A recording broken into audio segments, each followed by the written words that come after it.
Sherranda, unmute yourself so that you can do welcome or whatever. Yeah. Welcome, everybody.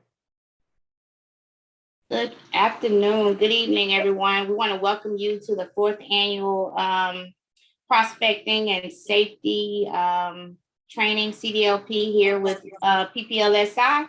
So we welcome you guys here. You'll hear our stories as we train tonight. So my name is Sherranda Ivey. Pass it over to John.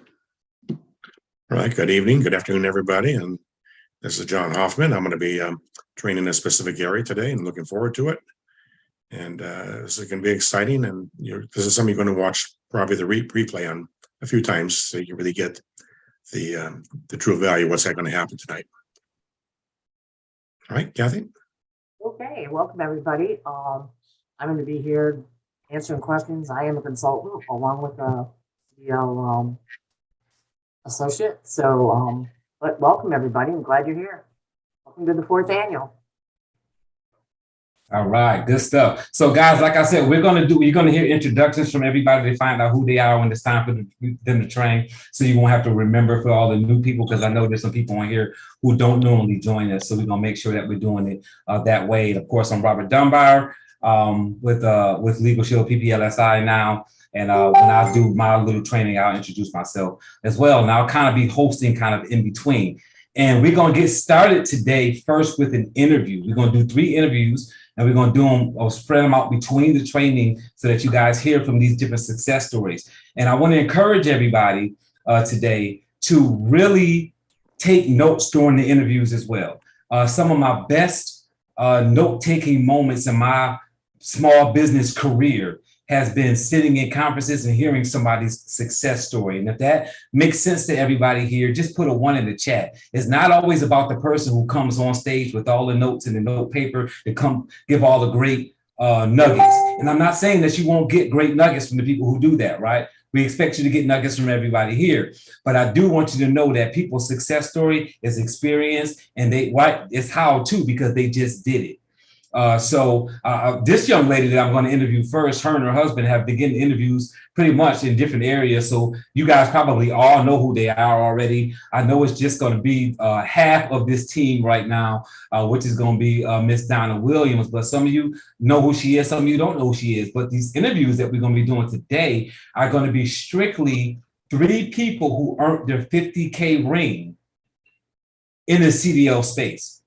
So this is a CDLP certification, CDLP space training. This is all about CDL here. So the interviews are going to be about people who are having success in that particular space. So 50K ring earners who really pushed forward and got that ring by working in this area, which will let you know that you can do it too. So before I start interviewing Donna, I'm going to have her introduce herself so you guys can hear a little bit about who she is. And then I'm going to ask her some questions about her success. And I would suggest you guys all really take notes. Yes, this is recorded, but take notes on what Donna says, because Donna and Sherranda are workout partners. So you're talking about 2 50K ring earners who earned their rings at the same time, working together in this business, and that wasn't coincidental. So I'm gonna go ahead and turn it over to Donna. And Donna, I'm gonna go ahead and get you up on the screen here with me once you pop up so that we can go ahead and get this interview going. And thank you for joining us this evening. I know you're very busy, got a lot of stuff going on, so we appreciate you coming on and working with us this evening with this training. So much. Appreciate you for inviting me. Good stuff. So if you just give us a quick introduction, just so your Dun and Bradstreet you got going on over there. No worries, sir. So Donna Williams, out of the great state of Georgia, and been in the business, had my legal shield business for 8 years now. My background is in accounting. Met my husband Eric Williams in the business. He and I work this business together. I focus solely on the commercial driver business solution side of the business, and he focused. Well, I shouldn't say solely. That's mostly what I do. He focuses solely on networking. Like that's all he does. That's the part he does. And I am a 50K ring earner, as Mr. Dunbar alluded to.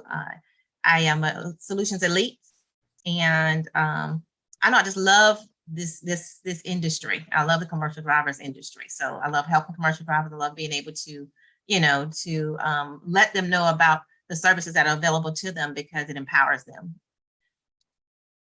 All right, good stuff, good stuff. So, some very important things when it comes to, because, for me, CDL is CDL, right? Legal Shield is Legal Shield, man. And I'm telling you, business is business. So I don't care how much you know about Legal Shield as a company. If you don't understand how to do business, your success is going to be limited.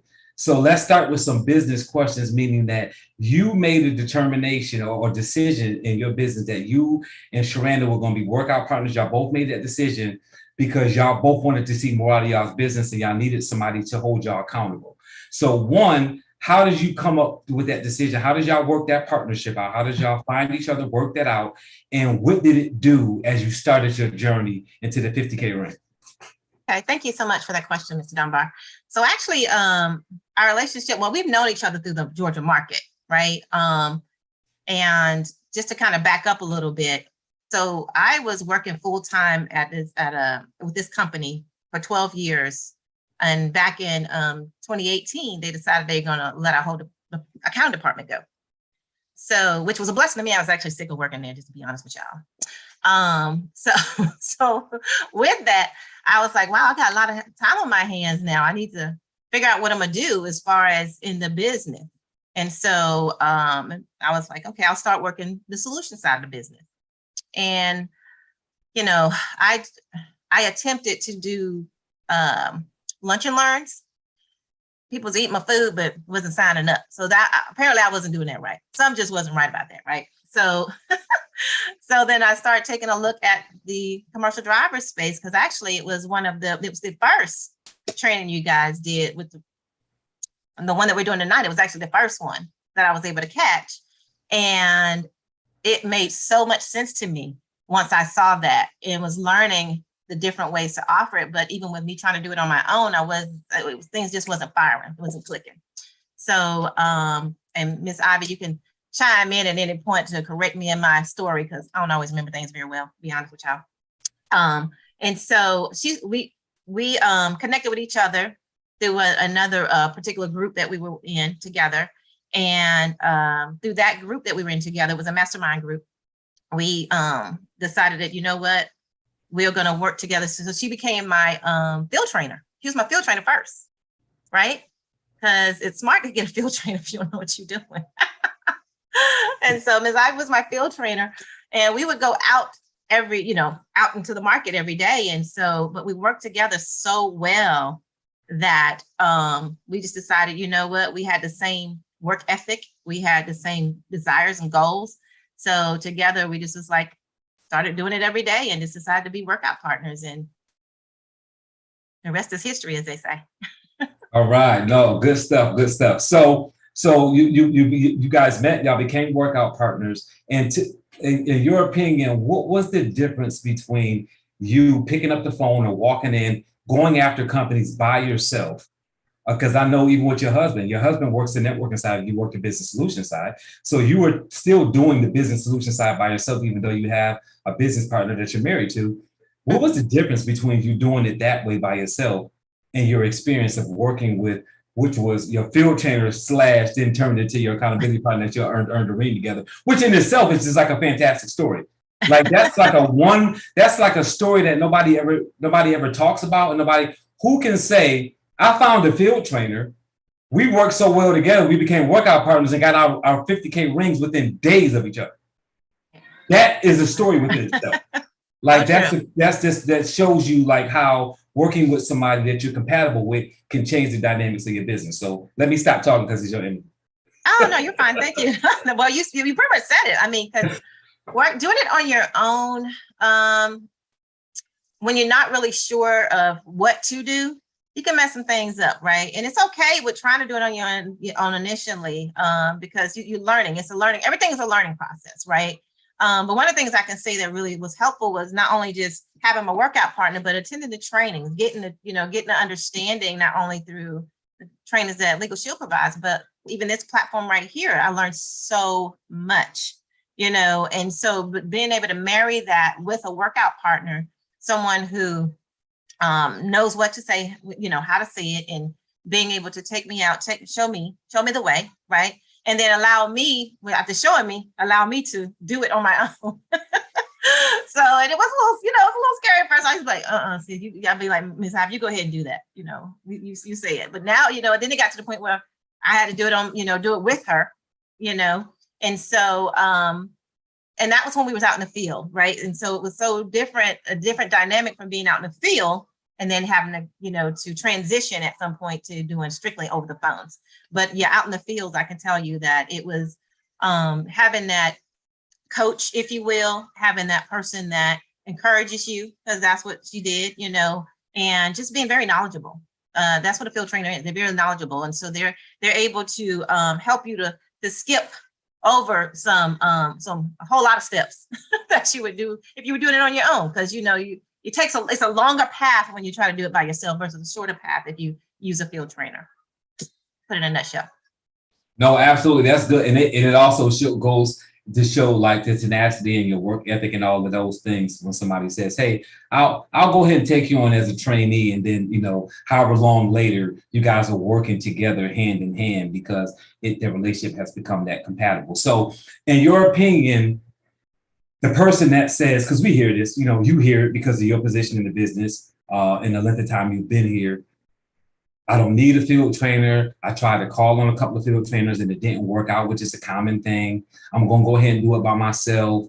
Or the person that's calling 10 different field trainers and trying to get a nugget from every field trainer instead of finding one to work with and build a relationship. Like, what advice would you give a person? Because you kind of followed the system the way it should have been followed. So what would you say to a person that's doing that? Wow, I would say you're wasting a lot of time, to be honest with you. I feel that, it's one thing if you get with someone and they're not working, understandable, find somebody else. I don't have a problem with that. That can happen. That's, we're all human beings and not everybody gels together, right? But at the end of the day, as far as doing it on your own, if you don't know what you're doing, you can mess up the market. I don't want you messing up the market. I don't want you getting out there, saying and doing things that you shouldn't be doing because you don't know what you're doing, right? So get the guidance and get the help that you need. Because initially, that's how I started out, just calling, but just not knowing what to say and how to say it and trying to make those connections. But at the end of the day, I realized, what, it worked better when I had a field trainer because I had the guidance, I had the help. So just do that. And it shortens your learning curve so much. Then you can eventually get out on your own and you know what you're doing, right? And things go a lot smoother for you because you now are knowledgeable. That's what I would have to say about that. Got you. And people run into this space. Like, so I constantly watch people, like I'll get a phone call from somebody randomly or a text from somebody, and they're just like crazy gung-ho about doing CDL out of nowhere. Like they could be a legal shield for 5 or 10 years. And all of a sudden they got like this thing going on where I want to do CDLP. I think I found my space. And then boom, they're gone. You don't hear from them again. They get on 3 calls. You don't hear from them again. You hear their name mentioned somewhere, then they disappear. You have been in the business. You're a part of Team New Vision, which is vastly a network marketing organization. I'm in TNV, been here for 13 years. Most of what TNV does is network marketing. What made you decide to get into this niche and not only get here, but stay here long enough to work with, right, one of the top sellers in CDL, right, meaning Sherranda, earning your 50K ring and just moving in this space and saying, you know what, I'm gonna stay here even though you ran into some issues, some challenges? I would say that it was my passion for it. Like, if you're not passionate about this, don't dibble and dabble. I'm just saying, I'm so passionate about being able to help the commercial drivers, to help the carriers, the freight carriers, to the point that I go, to the point of learning outside of what's provided for us, right? Because it's just, you don't get into something if you're not passionate about it. Because this space right here is so unique, right? And so to me, it's if you feel like it's just something you want to just jump in and have an opportunity to be able to, I don't know, for whatever reason, whatever the person's reason is, I won't put no labels to it or no specifics to that. But if you're not serious about it, just don't do it. Find something, find another niche, or find another area to work in, find another business type. This is too unique to just jump in and jump out. That's what I would say to that. Okay, and the last question, this last question is, so we know where you came from. You know more than anybody else where you came from. You have the experience of seeing both sides of the business. And congratulations, just real quickly, sidebar, like your husband killed it to training in DC. So, I mean, like just, he killed the training. Like first time I seen him on stage, you know, I grew up with Eric. Me and Eric lived a few blocks from each other growing up as kids. Like we literally grew up 4 blocks from each other in Buffalo, New York. And Eric has always been a like the kind of person that could do that, but I've never seen him doing a TV event. Totally killed it. What would you say would be, because you see people coming and going, you see the things that's happening in the business, what would be encouraging words for you who you guys got to the 50K ring? I just heard you mention the other day, you running for the 100K, you guys running for the 100K ring. What encouraging words would you give to people that may be in the position you were in years ago where you might have been doubtful, may have been thinking, I don't know if I can get that far? What would you say? As far as getting the ring? Getting the ring or just staying around and pushing through. Pushing through? Yeah. Oh my gosh, yes. Okay, so I would say, have a big enough reason why. You hear that all the time, but my reason why is what pushes me. So I can just share from my own perspective. It's my reason why, you know, and my children, we decided to build a dream home. You guys probably already heard me saying I want me some chickens and some pygmy goats. And we want our ranch. You know, I got so many other things I can say about that house that I already see. But I just pushed through because it's at the end of there's always going to be failures. You know, but in the midst of the failures, just keep getting back up. Just keep moving forward, right? Because that's what I had to do. Don't trust me. There were challenges. Oh my gosh, just recently there were some challenges. In May and June, there were challenges. But you just keep pushing. You just keep pushing. And just know that in the midst of all the trials, the tribulations, and the challenges, we are growing, right? We are learning, right? And we should be getting better. So, right, and if you do that, if you continue to plan, do review, and keep moving forward, you'll see that you're getting better, right? And one thing I can say that really helps with that too is having a workout partner, right? Trying to do it solo, you might give up on yourself. But when you got a workout partner and you guys got these same drive, the same goals, and you're encouraging each other, having somebody that encourages you, but also holds you accountable to what you said you're going to do, that is huge. So I would implore you to get a workout partner. And this is what I like about these kind of interviews, because, you know, it's the difference between talking to somebody with a lottery mentality and talking to somebody who has actually done the work. It's easy to encourage people to do stuff when you didn't actually work yourself to that position. And it's really exciting watching. And that's what I love about like watching Sherranda's like story, like the whole doggone way through, like just watching her push and push and push and watching her go from level and then to be dealing with all the life stuff that she's dealing with. And still work her business, still make sure her kids are good, the husband's good, the mom's good, and still run the business and hit the top of the charts. Not just be there, not just have an associate agreement, but be producing on it in a way that people are creating success by watching her success. So what I like so much about like being able to interview you is knowing that you guys work hand in hand, knowing that watching life happen with you guys. Because I remember when you were getting on and you were just starting the ball rolling. And then I watched your confidence grow, your security grow, and you really just like build into a space. It's like, okay, I got this. And I remember the same thing like Sherranda. Now I'm calling Sherranda asking her questions. Like I'm calling Sherranda asking her logistics questions. And like, you know what I mean? Like I was here first and it's like, but she like made it so, she was so adamant about being successful in that space where I started doing some other things and she was like, I'm staying right here, to now I have to call her and ask her stuff because I'll sometimes not even I don't even be knowing certain things anymore that she knows because we just in different places, if that makes sense. So that's where we at. So no, I really appreciate you so much for coming in and joining us today, answering questions. Sherranda, if you or John have anything you guys want to jump in, you guys have any questions or anything for Miss Donna before she goes? No, workout partner is essential in getting started. I had a workout partner that I worked with, but don't think you're obligated with a workout partner. If you're not working together properly, you know, find another one. Don't think you're stuck with the one. Find the one that you can work with, or maybe find many workout partners. You know, that's what motivates me. Of course, if I was half my age, like Sherranda's age, I'd be really at it, going full speed ahead too. But when you get old, you get to slow down a little bit. That's it. Good stuff. Thank you, John. Mhm. Sherranda, anything with you? Just kudos to my workout partner.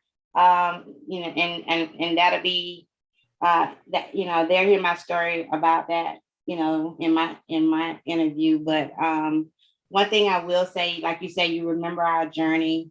But I think Donna left out some of her recognition, some of the goals that we, we put out there. Tell us. She didn't tell us. Tell us. Yeah, so sometimes we forget, we have these, we hit these goals and things like that. So I think she got recognized on stage back in April for something. So can you share some of your accolades? I know you said a couple, but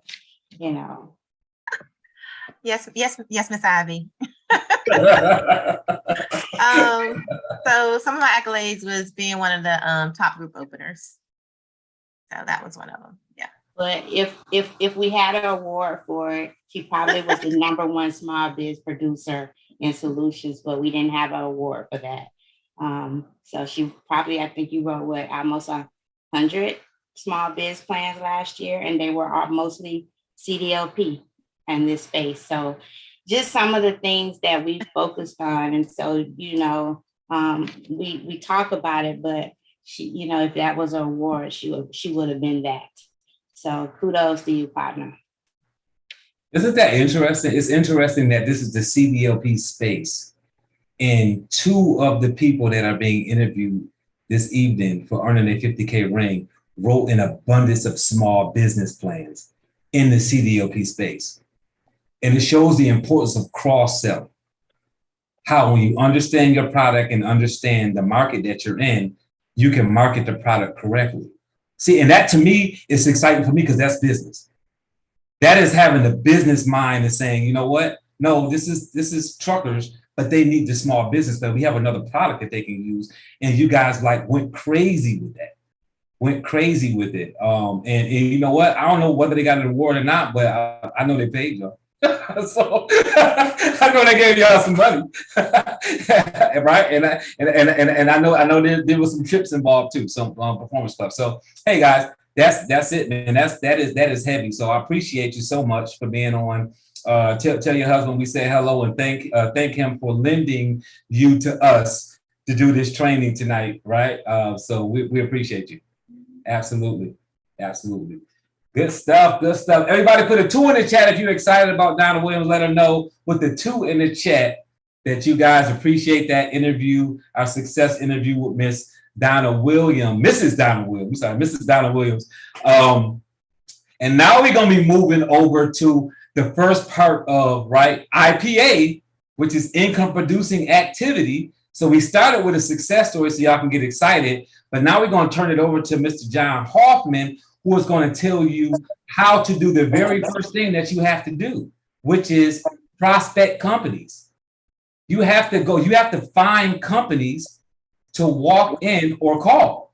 So John is going to do that. He's going to introduce himself first, tell you his background, and let you know how you can get lists and lists of companies that you can prospect. So if you're saying, I can't find enough prospects, after this training, you'll know how to. So John Hoffman, I'm going to turn it over to you, brother. All right. Thank you, Robert. And yeah, I'm going to show you how you can get an endless supply of companies to go after. And it's almost infinite as far as what's happening out there in the trucking business.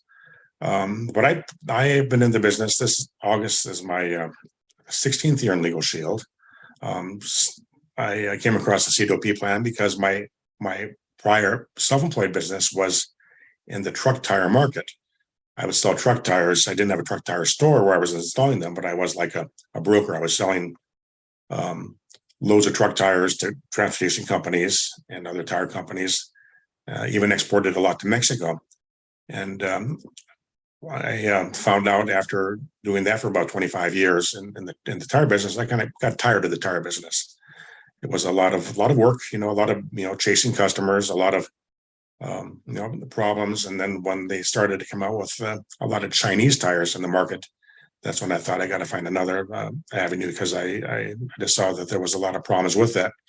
And then I saw prepaid legal back then, and I saw the CDOP plan, and I saw that was something that I could bring a value to my customers, because when I was selling tires, I was trying to sell other items to diversify my business. I used to sell additives for trucks, like motor oil treatments and various things like that. And I ended up mostly giving it away. People wanted to try out, so I never made any money on that.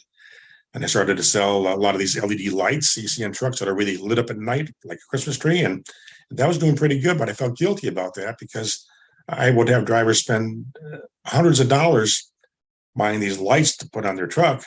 And it was making me happy. But a lot of times I felt they were, maybe taking some money out of the family coffers, to do that. And I felt a little guilty about that. So when I came across the CDLP membership, I thought, well, that's something I could feel good about marketing to these drivers. And so that's when I got fully involved in it. And I had quite a warm list on companies. And of course, I'm based here in San Diego. I have a lot of problems like what Christine Seelig has in El Paso, Texas. We're a border town. And a lot of our drivers that are here are from Mexico. So it's a little bit of a tough sell. We can sell to those drivers, but it requires a little bit of creativity. They have to have a method of payment here on this side of the border. They have to have a U.S. address. It can be a PO box. But when you go to trucking companies, when you're trying to sell a group, you can only use the same address for 3 times, and then Legal Shield kind of flags it, or they don't process it. They think something's up with that. So I started to go branch out, and I started to go up in the Los Angeles area and prospect to companies. So that is my history in Legal Shield. Not quite the 50K ring earner, but I took Sherranda's training last week because I'm accumulating a list that I'm going to share with you of how you can just find these companies and work from home, doing the phone calls instead of going door to door. Because I used to, not go door to door. I would handpick my clients, and I'll show you, or Sherranda will show you how to do the SMS report and how to look for companies that really need our service. And I'm going to share some of that also with you too. So let me dive in right away. First of all, one of the 3 ways that I prospect truck companies is when you're driving around, you're going to see these trucks driving around, and they got identification marks on them somewhere. And it's usually on the door or right behind the door. It's in the sleeper part of the truck or the cab where the driver might have like a bed or a resting area. You're going to see a series of numbers, and it's called a DOT number or an MC number. DOT stands for Department of Transportation. MC number stands for motor carrier. And you record that number. Now, I don't suggest that you use your phone for that, because if you are witnessed by a police officer doing that, you're going to get a ticket for that, for having a cell phone in the palm of your hand. So go out and buy one of these little digital recorders. I did get pulled over with a policeman one time. He thought I was on the phone, and I said, no, it was my digital recorder. And that is not against the law, because it's not a telephone. It's not a smart device. So you can record these DOT numbers, and then at the end of the week, or however often you want to download them and research them. And I'll show you where to do that also too, so you can see what these companies are. A lot of times it's a little bit of a skill to record those numbers, because maybe you're driving a little too fast to record it, but you can catch the name of the company. And if it's a unique enough name, you'll be able to find it. But if it's like American Trucking, you're going to maybe do a search on that. You're going to find out it's going to be impossible to find that. But if you find a trucking that is a unique name, you're going to be able to research those companies too, just by a simple search on one of the sites that we're going to share with you.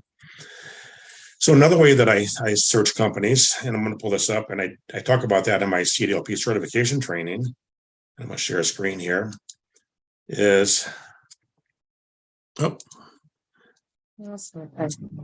we go.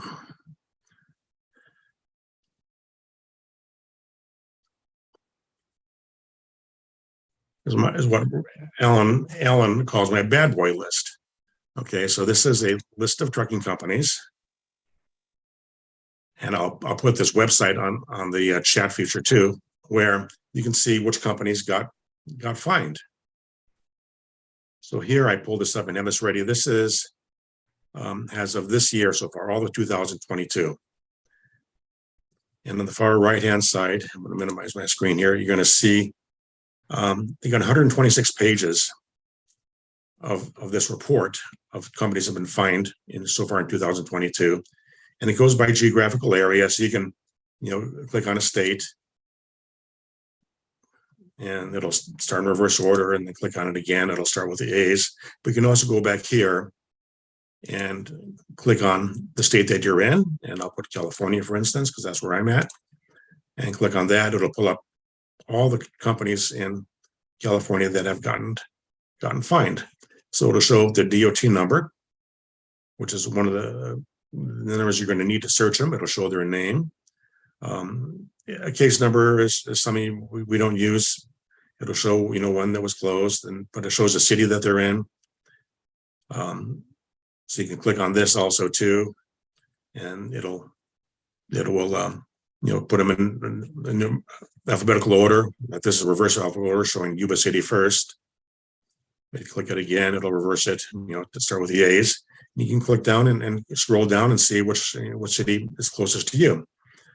It'll show if they're a carrier, freight forwarder, or a bus, a passenger carrier or a hazmat carrier, but it'll show the fine they have here too. So I always consider this low-hanging fruit, because these are trucking companies that have gotten spanked by the DOT, where they got an audit because of their scores, their poor scores, or their poor inspections that they get, whether it's on the vehicles or from driver infractions.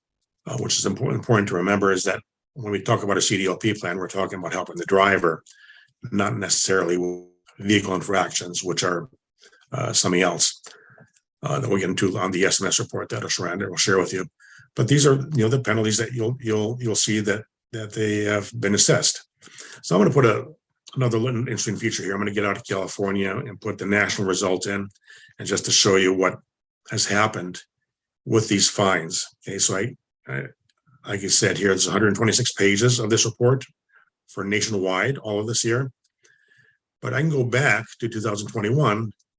Okay, we're only in July again, or August, okay, for this report. So if I go back, and all of last year, this report is only 121 pages. So they've already exceeded what they've issued in fines all of this year, which is only through July, to all of last year, which is 12 months. So they're really hitting transportation companies hard with these inspections and audits and fines. So there's a lot of companies out there that are going to need our help. This list is going to grow. It's going to grow so huge with companies that really need to talk to us. So a third way that I search companies, and I can go on here. This is a website that I found. And I'll go put this in the chat box too when I'm done. But basically, it's dot.report/USDOT. And if you leave it just like this is going to bring up a list of all the new, recently distributed DOT numbers. Okay, and all these are all new companies that have applied for a DOT number. So these are companies that are just starting out. But I will say, if you ever taken our training, like in small business training, they talk about don't go after new companies. They're not our sweet spot because they're too new yet. They haven't found out what their problems are.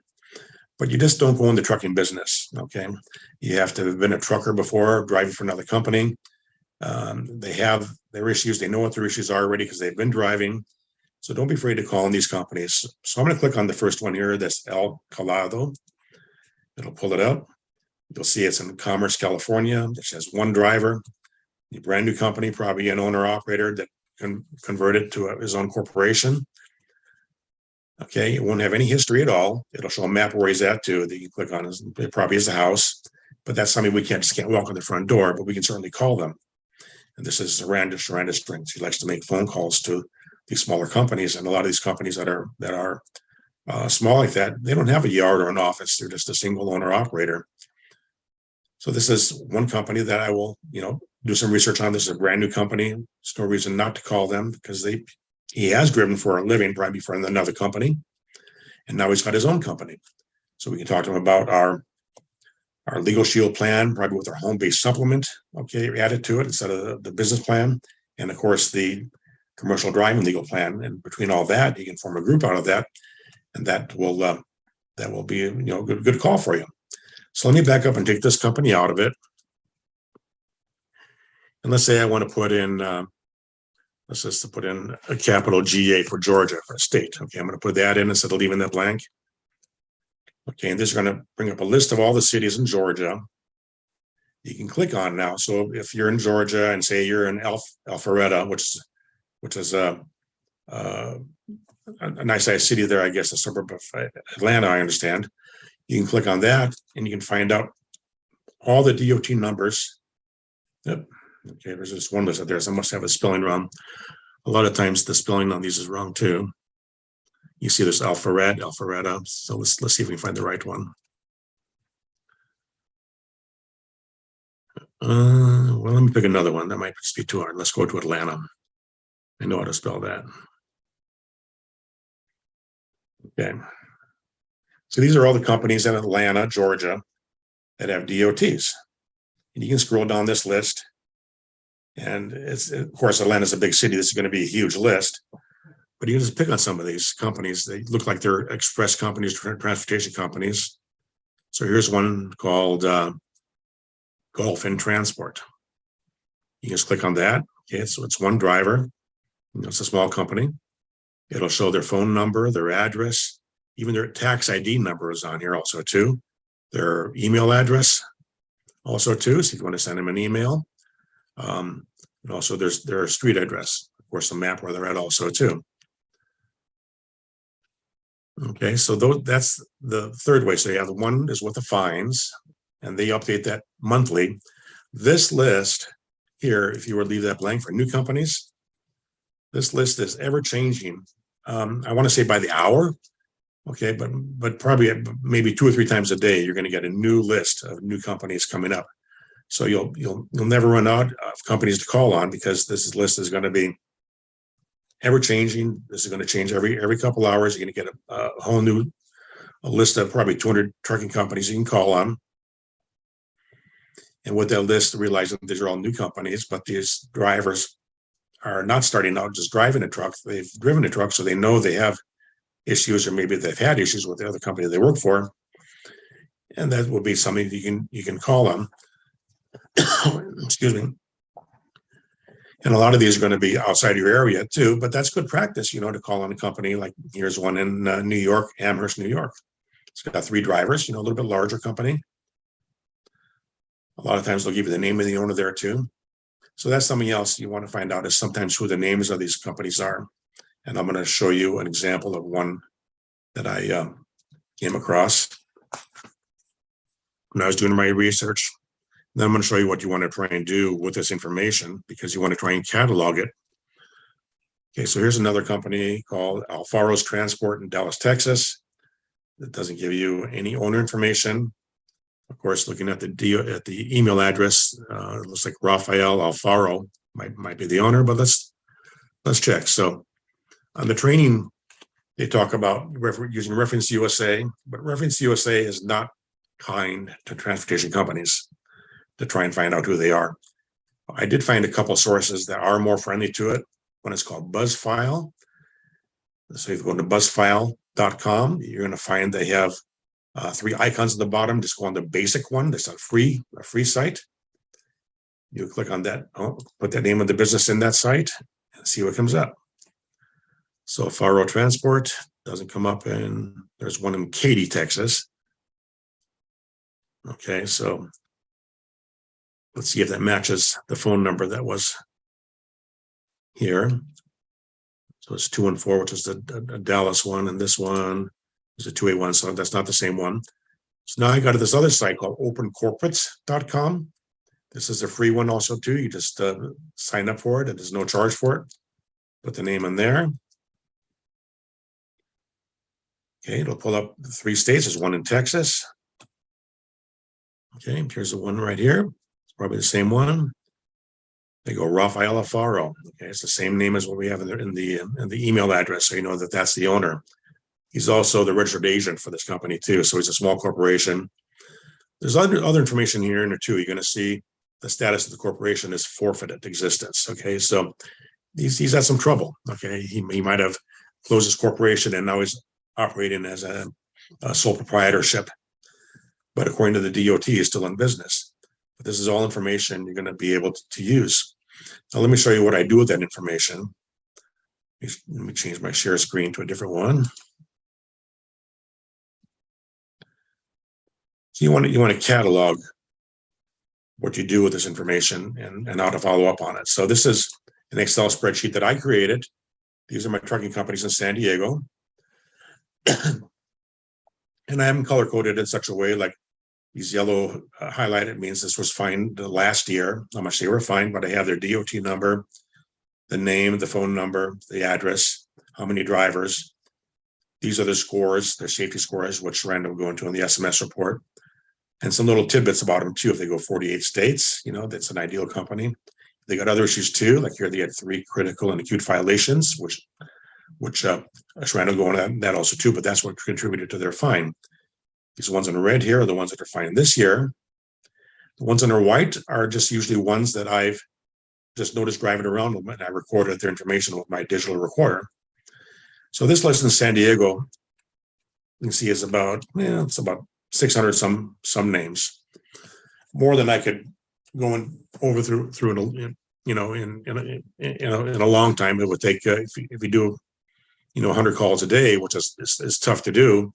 That's 2 months of calls, to call on this company. But that's how you start your list. And you start with a local list, and some places you can go to close by. And then you'll build on it and add to it, and you'll be surprised how much this grows. So I'm going to share another one real quick and just show you an example of a big list that I have. Okay, this is my long distance list. Okay, and I have this sorted by geographical areas. Like I have a key for Florida right here, but in Florida, a lot of these companies I've noticed is driving around. I haven't got this all filled in yet, but here's some information here. But I got a list of almost 500 trucking companies in Florida. These green ones are all new companies that are in Florida that have got new DOT numbers. But this list goes down to like 500 names. So this would be ideal for like Robert. This list, if you had this list to start calling on these companies well, first of all, to research them, see what their issues are.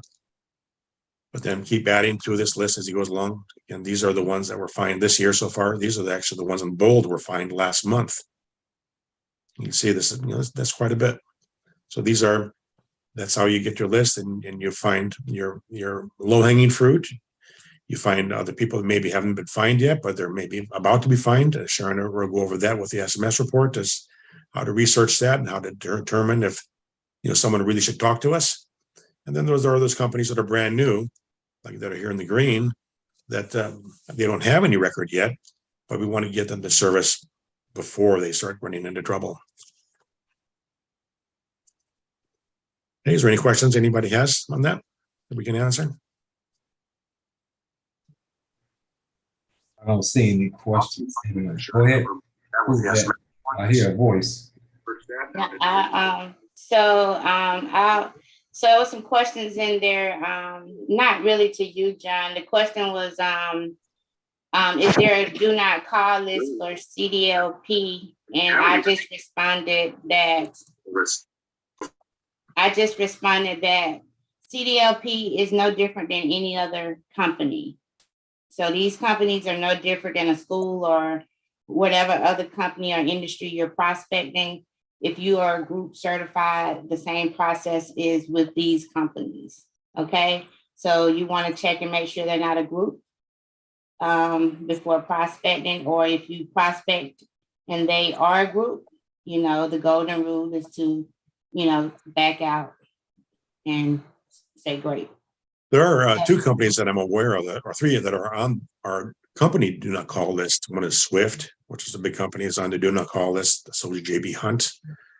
And I think Coca-Cola in Georgia. Yeah, Coca-Cola also too. But there's if you're going, you're going to starve going after those companies. The ones that are small companies, they're waiting to talk to us. And there's a lot of them out there. I can't even keep up with that list of new DOT numbers. It's actually wearing me out. where I have to start doing something with it to start calling on these. But it's of course a different conversation we have with that company versus the one that's in trouble. I had a conversation today with the trucking company that I was after. It's a car carrier, and they just recently got fined last month. And I talked to them before they got fined, and they didn't have the time to talk to me. And I have other trucking companies that are car carriers that are over 1,000 drivers that I handle, and the safety manager says he's too busy. So I said, well, wait a minute. How can with 40 trucks you be, too busy? You're going to wait to get fined again. But my next attack on that is to go to the CEO, the one that wrote the check, because that's who you want to talk to when you talk to those companies that got fined. You want to talk to the person that had to sign that check to give to the DOT for the infractions of the drivers and maybe what the safety manager was unable to control. And so I don't know if Dunbar, I wasn't sure. We wasn't sure if you guys understood. So this is not a certification training for CDL. And if you're not employee benefit or group certified, you would need to make sure you take that class. And if you're not certified in CDLP, also that's a class to take to get that certification. And you will learn on the employee benefits training about the do not call list. Okay. So just want to put that disclaimer out there for any new people that may have joined the call. And we're going to talk about how to use the information that John did some great training there. And you can see how he's talking, that he has been in the industry enough to have a conversation with the information that he just shared. And so we'll talk a little bit more about that tonight. The purpose of research. He just showed you where to get it. And we're going to talk to you later tonight on how to use research and make that a conversation. That's the reason for research. Great job, John. Dunbar? Yes. I'm dealing with these challenges over here.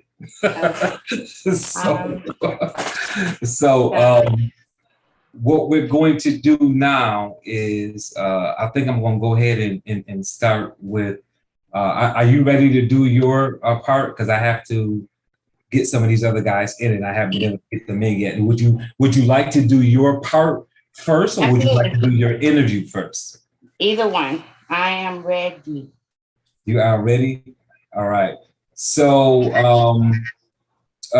John and Sharon and the rest of the people letting people in, we are not going to let anybody else in yet because we're trying to get the other trainers in. So that's the problem. Our other trainers can't get in the training at this point. So we're going to try to allow them to get in real quickly. So I'm going to go ahead and I'm going to go ahead and interview Sherranda Ivey. And if any of the other co-hosts see Alistair's name pop up as somebody trying to get in, please go and let him in, because Alistair Evers is one of the trainers, but he can't get in himself. So that's where that's at. So if you guys can help with that and just not let anybody else in but Alistair if he comes in, so that we can make sure that there's room for him to get in the train, that would be very helpful here. So, all right, so that's what we'll do, Sherranda. We'll do your interview first, and then we'll get to your portion on how to pull companies and DOT numbers and all the things that go along. So keep in mind, guys, the people who are taking notes and following this along in any kind of flow on how you should be doing this stuff. John talked about where to pull companies. Sherranda's going to be talking about what to do with the company to research them after you have them, right? So it's like, okay, look, I found some companies. Now, what do I say to these companies? Right? What do I say to these companies? That is going to be the next thing that we're going to go over after we do this interview with Miss Sherranda Ivey, who is another 50K ring earner, right? Another 50K ring earner who earned her ring in the CDLP space. So that's where we're going to go with this next interview here. So let me go ahead and find you, Sherranda, so we can get you on the screen alongside me. And we're going to pull John down real quick. Where's John Hoffman at?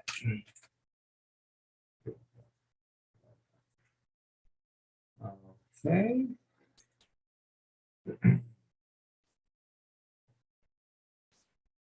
Okay, here we go. All right, so Sherranda, if you can go ahead and introduce yourself first. I know most of you all know who Sherranda is, especially if you're on this call because you guys are in this space and we know that she's one of the top producers in this space, but we're gonna still, give her an opportunity to introduce herself for the people who don't know. And oh my God, okay, hold on, Sherranda. I'm glad this is you. I'm glad this is you. I'm glad this is you we're working with. We can get this done. All right, so there he is. He's in there. Yeah, he's in. You want to go to him? Is it his turn? Yeah, that's what I'm saying. Okay. I'm glad it's you I was going to do the interview with. So yeah. go ahead and make him a co-host real quick. So, Okay. Mr. Edwards, right on time, brother. Right on time. I was just about to interview Sherranda, so we're going to halt that interview so we can go ahead and get you in here. Can you hear me, brother? Got you. All right, good. I'm going to go ahead and get you up here on the screen real quick.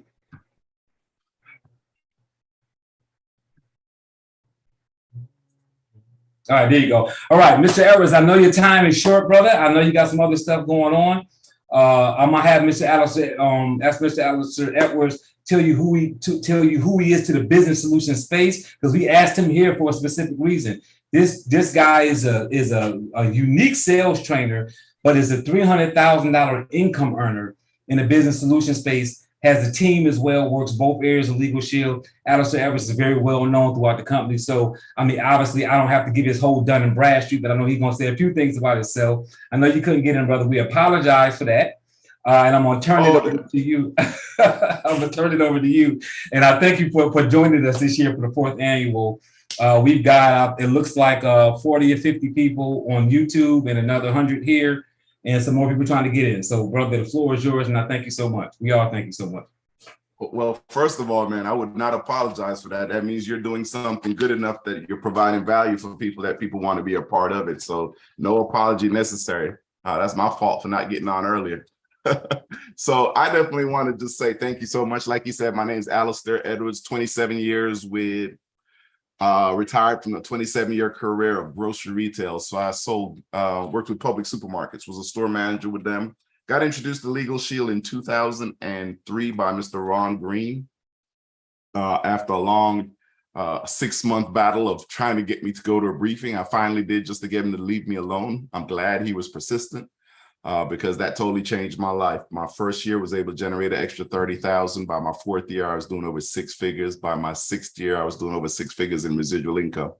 And so it's been a blessing since. The company has paid me close to $4 million in the last 18 years. So it's definitely a blessing to be a part of this unique company called PPLSI, where we provide 2 amazing products, Legal Shield and ID Shield. And guess what? We can provide it for every type of market, right? So we know we take care of the small business owner. We take care of the CDLP driver. And we take care of every family need that we have. So to be able to have something, it's one thing when you have a job that you know exactly how much you make, right? And then you realize what they're telling you make is not enough. But then you get into an opportunity where you can actually dictate what you make. And what do I mean by that? As long as you know what you make every time you sell a membership, you can pretty much determine what you make and how much you make of it. It's all based on your effort and what you decide to do to meet that goal, right? So what I want to talk to you today about is simply some steps about sales, right? Sales is I know people always say, we are in a selling business. And when you're dealing with sales, there's some questions you definitely have to ask yourself. First of all, what is your product or service? What problem does it solve? Who has that problem? And once you've answered those 3 questions, the only thing that you need to ask yourself is, how can I connect the 2? Meaning, I know my problem solves X. I need to find the customer that has that same problem and figure out how to connect them. And here's the great news. If the problem is big enough, the price doesn't matter. So over the years as Legal Shield, especially in the group arena, when we've had different price changes, I always see people getting bent out of shape because the price has increased. But at the end of the day, because of what we do and how much value we provide, the price really doesn't matter. Because at the end of the day, $21.95, $24.95, $20.95 at a regular for a retail membership is still a great value for the problems that we solve. I would continue to pay $29.95 a month to make sure my kids had unlimited access to an attorney when I wasn't around, right? So if they got pulled over, questioned, and detained, they would have access to an attorney. That is worth $29.95 a month. The problem of them not having it is way bigger than $29.95 to me. So I don't want any of you here to panic about, well, the pricing of what we do, right? First of all, whenever you're meeting with someone, you got to ask questions to create an action and conversation. So ask the right questions to get a response of yes, or ask the question to close the deal. And so questions that I always ask when I talk to people is, most people, when we talk about legal, we say, well, we do your will, you're living with your medical health care, power of attorney, right? Okay, great. Guess what? 70% of the American population right now don't have a will in place. And I'm sure someone probably asked them that same question. Have you gotten your will done and all that, right? I want you to kind of rephrase that question. Let me ask you something, Mr. Dunbar. Everything you've worked for your entire life, I'm just wondering, is that something you wanted the state to have when you passed away, or is that something you would like to be passed on to your children? Let me say it again. Let's ask something, Mr. Dunbar. Everything that you've worked your entire life for, is that something you plan to give back to the state, or is that something you'd like to pass on to your children? Right? I'm sure he's going to tell me he'd like to pass it on to his children. Well, obviously, the only answer or solution to that, or the only way he can make that happen, is by getting a will done. So it's feeding to the need of what the customer has, helping them understand the value of what it is that you have. Look, people have been telling me to get my will done for years prior to Legal Shield. I just never saw the importance of it right now. Because every time I heard about it, all I knew was will and die, will and die. I wasn't ready to die yet. Right? But what I did understand when it was presented to me at a Legal Shield presentation was that there's a transference of wealth, everything that I've worked my entire life for. I'd love for my kids to participate that instead of some strange government. So it just made sense for me to sign up and get my will done. That's the reason I got a Legal Shield membership. But it's how it was proposed to me that made the difference. And then you're telling me I can get it for just signing up for a membership that also gives me access to top-ranked attorneys nationwide. That just makes sense. So I always talk about how do you do things. A couple of things I want each one of you to focus on, and I'm going to be real quick with you tonight, there's some secrets that you have to understand that are really not secrets. First of all, you got to believe you can. You got to have the mental posture for success. Believe you are capable of achieving it. So your positive self-talk every day is going to be very important. What you tell yourself when you go out there to sell your CDLP memberships or go out there to sell the legal plan, you have to go out confidently knowing that you are going out there to make a difference. Meaning I fully understand that the next person I sit down with, I'm bringing value to them. You also want to create the environment, right? So the environment, wherever you work, right, will encourage you. Is it up to you? And it's up to you to create how conducive is your environment to attitude success. And what I mean by that is, what does your workspace look like? The place where you make calls every day, the place where you sit down or you get to focus on your business. What does that look like? Is it cluttered? Do you have things all over the desk? Right? You want to have a clear space. So I strongly encourage every one of you to take some time to find yourself a good little work corner, work area. Put up some positive vibes, some things that will motivate you, right? Some affirmations. So I don't know if I can turn mine, but you all can see my wall, right? So that's my office. I get to see that stuff every day. Positive affirmations, believe, right? Understanding that my mental state of mind is going to be very important when I make calls. You'll be surprised, your attitude transfers through the phone. So whatever environment you're in or whatever mindset you're in is going to be delivered or come across in your expression through your voice when you speak to a prospect. Also want you to have the right associations, hang around with the right people, like other successful people. Let me tell you what this past trip to Hawaii did for me, right? As all the Performance Club trips do for me. It allows me to spend time with positive people. It allows me to spend time with successful people, right? Sitting at the pool talking to Tony Petrell, right? Someone who has had 20 plus years in the business and getting to ask questions in a relaxed environment, right? Going up to Mr. Self-Sweet and getting words of advice and encouragement from him, right? But that all happened in the place where I was being associated with successful people. Also want you to work on getting a mentor. Find someone or a field trainer, someone that you can work with on a regular basis that can constantly be pouring good vibes and good things into you. Also expose yourself to what's new. Because here's what you got to know. If you're not learning every day, your competition is.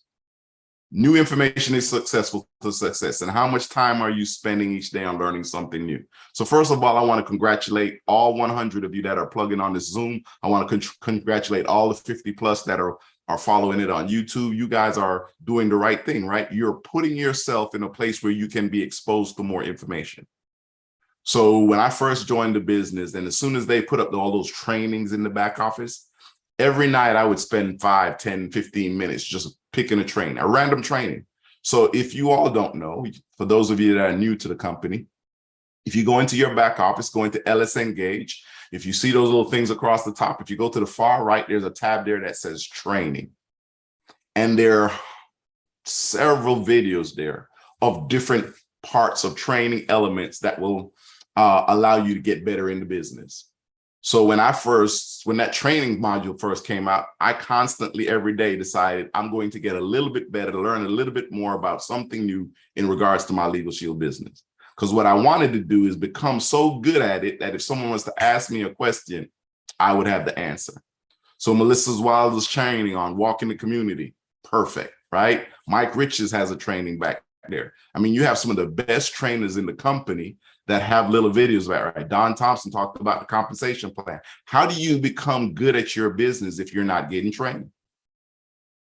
So I want every one of you to make it a goal to go through your training tab. Go through every training tab. You may say, well, that's small business. I don't plan to sell small business plans, so I'm not going to take that training. I humbly request that you lose that attitude. So I'm not a CDLP trainer. I don't sell a lot of CDLP, but I've been to several CDLP courses. If Mr. Dunbar is doing something or Ms. Ivey's doing something, I'm going to plug into it because I'm going to come across someone that wants to sell CDLP. So I like to recruit. I would love to recruit a Robert Dunbar. I'd love to have a Sherranda Ivey on my team or a Donna Crawford, right? A new $50,000 ringer. So just know the numbers, right? The company says, look, if you help someone earn $100,000, we'll pay you $30,000. Why not find someone that's happy about selling CDLP and let them go earn $100,000 and you get a $30,000 worth of overrides? You got to understand, but that the only ways that's going to happen is if you have enough knowledge of the business, of the different facets of PPLSI to where you can properly communicate that with people when you see them. I also want you to plan for your day. Since you don't know which day success will occur, you better be ready every day. Learning and goals are methods to get you ready for success. And are your plans and goals in front of you every day? Meaning, what is it that you're looking for? Do you actually know what success looks like for you in Legal Shield? Is it 5 memberships a week? Is it 50,000 a year? What does your goal look like? I want you to really ask yourself, what do I want the end of 2022 to be like for me? I don't care if you had 0 sales up to this point, you can still get a $50,000 ring by the end of the year, if that's your goal. So I just want you to know what your goal is, because there's nothing worse than going out every day working and not even knowing what you're working for. So figure out what your goal is. What is it that you're working for? And then work that goal backwards. Meaning, if I know I need to make 100,000 by the, in a 12-month period, that means I know I need to make $8,333 what? Every single month, right? I can break that down to pretty much know that, look, to be a 6-figure ringer, and I need to average right around $270 a day. $274 a day will pretty much get me a $100,000 ring in Legal Shield. 2 ways to do it. I can personally write a membership, or I can have 3 people on my team write a membership, and those 3 sales will average in overrides right around the dollar amount that I need to qualify me, right, to be on track for my goal. So you have to know your numbers. So please make sure you have some type of plan. And then I also want you to become valuable. The more valuable you become, the more the market will reward you. give first, become known as a resource, not a salesperson, and your value is linked to your knowledge and your willingness to help others. So what do I mean by that? In your community right now, does everyone actually know that you're the Legal Shield person? I feel sorry for people who say, I'm selling memberships in Atlanta, because there's a good chance you talk to somebody in Atlanta and you say Legal Shield, they're going to ask you, do you know Alistair Edwards? Why? Because I've worked hard at becoming valuable in the community. So I've joined organizations, right? I was the president of the National Sales Network, right? For 3-4 years. That's the largest African-American sales organization in the country. And I was president of the Atlanta chapter. So when I heard of that organization, I immediately joined and became the membership chair. That's the first thing you do when you join an organization. Join the membership committee. Why? Because you get to know who all the new members are. You get to welcome them. And I never tried to sell. When you join an organization, you never try to sell them anything. You just become valuable. So as the membership chair, when I see Robert Dunbar has now joined the organization, I get to call Mr. Dunbar. Hey, Mr. Dunbar, Alistair Edwards here. I'm part of the membership committee for the National Sales Network. Look, I just wanted to welcome you to the organization. I wanted to know if I could get 10 minutes of your time to sit down with you to find out how we can help you grow your business and why you decided to join the organization. I schedule a meeting. I go meet with Mr. Dunbar. I give him the first 15 minutes to tell me everything about his business. I ask 3 main questions. Why did you join the business? Tell me about your business and who's the one person in the organization you want to meet. And I write those things down. If he says, well, I want to meet Sherranda Ivey, I'm going to make sure I figure out a way to connect the two so I become what? Valuable. And then at the end of the presentation, I'm going to say, look, as the membership chair, I just wanted to take the time. Thank you for meeting with me. I just want you also to know what I do personally. I work with a company called PPLSI. We provide a legal and an identity theft protection benefit. As a matter of fact, we cover businesses just like yours. So if you are ever in need of an attorney, but you don't want to pay a corporate attorney price, but you want to have a corporate law firm on your side, we provide that for you. So if you know of anyone, or if you ever need those type of services, I'm the guy you come to. All right. I didn't sell him anything. I just told him in a clear, precise, short message what I do. So that way everybody knows what you do. So when the situation comes up, they know you're the person to go to. I also want you to have the answers your prospects and customers need. The more you can solve problems, the easier path you'll have to success. Prospects don't want facts, they want answers. How good are your answers? Right? Meaning the only way that I'm going to have the answers to my prospects is to continue taking the trainings like these, is to continue to do the training in my back office to know what it is that I'm doing when it comes to my PPLSI business. And then I want you to recognize opportunity. Stay alert for the situations that can create success opportunities. Attitude allows you to see the possibilities when opportunity strikes, because it often shows up in the form of adversity. How well do you spot opportunity? What do I mean by that?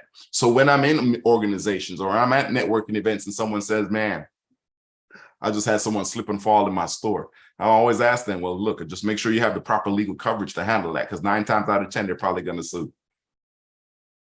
What should I do? You don't have a Legal Shield membership? I'm getting ready to sign these contracts. Good deal, man. Before you sign anything, make sure somebody looks it over. Man, I just landed a great deal. Congratulations. Have you had your attorney review the fine print? See, you ask the questions. That's the opportunity has struck for me when someone has said something that something is going to happen that requires the use of an attorney. Man, my kids are getting ready to graduate from high school. I got 2 getting ready to go off to college. Man, amazing job, man. You guys have done a phenomenal job raising some amazing kids. Let me ask you, who is it that you have as a resource for them to contact when they're away at college and they can't reach you? Do you guys have an attorney already online 24 hours a day if anything was to happen? Just want to make sure, right? You ask the questions because the opportunity has struck. And take advantage of the opportunity. First, recognize it. Second, act on it. Opportunity is exclusive. It exists all over the place, but very few can see it. Some people fear it because it involves change. I don't want you to fear it. Remember, we are mission-driven people. We help people. We're not worried about the commission. But here's the great news. The more people you help, the more money you make. So be listening for the opportunities where you can help people. And last but not least, I need you all to take responsibility. Take responsibility. We all blame others to a degree. Blame is tied to success in reverse proportion. The lower your degree of blame, the higher degree of success you'll achieve. Opportunity is exclusive. It exists all over the place, but very few can see it. Some people fear it because it involves change. What do I mean by that? I've been in Legal Shield 19 years, coming up on 20 years next year, right? So guess what? It was prepaid legal when I joined. The colors of the company were black and gold. I'm a member of a fraternity called Alpha Phi Alpha. Our colors are black and gold. I saw the business opportunity. The colors were black and gold. I was like, man, this is God said, this is my company. And then they decided to change the company and change the company name, and they changed it to blue and orange, whatever it was, right? The colors changed to blue and orange. Do you know there were people that were making $3,000, $4,000, $5,000 a month that got upset that prepaid legal changed its name to Legal Shield and walked away because they changed the colors from black and gold to blue and orange? Really? But there were some that said, oh, I like the color change. But then later on, it changed from Legal Shield to PPLSI, and they changed it to purple and white. And do you know there were people that were making $5,000, $6,000, $7,000 a month that decided to leave because they changed the colors from blue and orange to purple and white? Really? Well, I don't like the name Legal Shield. Well, really? Well, they increased the price of the membership. Really? Let me ask you a question. Is there any place that you can sit down with someone for 10, 15 minutes, share with them something that you don't have, meaning you don't have any product, you don't have any inventory, there's nothing in my garage, there's no storage unit that I have of product. You just simply get to share some information. They decide, yes, that makes sense, and direct deposit to you the next day. The company pays you anywhere from $120 to over $300 for sharing that information. And you're going to get so upset with the color change, the price change, the name change, that you would walk away from an opportunity like that. Oh, and they pay you 20 years of residual income on the back end. I humbly request that you all not be that stupid. Because here's the funny part. 90% of the people that have walked away from PPLSI probably have not made the type of money they made when they were here, or have returned to continue making the money that they were making before they left. And every one of them you talk to will say, man, I wish I had never stopped doing my business. I'm just saying, learn from those that have already made that mistake. Don't ever stop doing your business. As long as the company says, when you fill out an application or someone goes on your website and gives us the proper information and the proper form of payment, we guarantee you that we'll pay you. I suggest you stay in the game. I had a great conversation with my friend Steve Williamson, our CFO, while I was in Hawaii, right? You can check my IG, my Instagram page, and you'll see that conversation there. But one of the things he said, Alistair, we're sitting on $60 million right now that I would love to give to the field. He says, I just can't give it to them because they're not selling enough memberships. So I'm going to end my time. I'm going to give you all back your time today. But here's what I want you to do with all this great information that you're getting here today. All this great information that you're getting here tonight, I want you to help Mr. Steve Williamson out.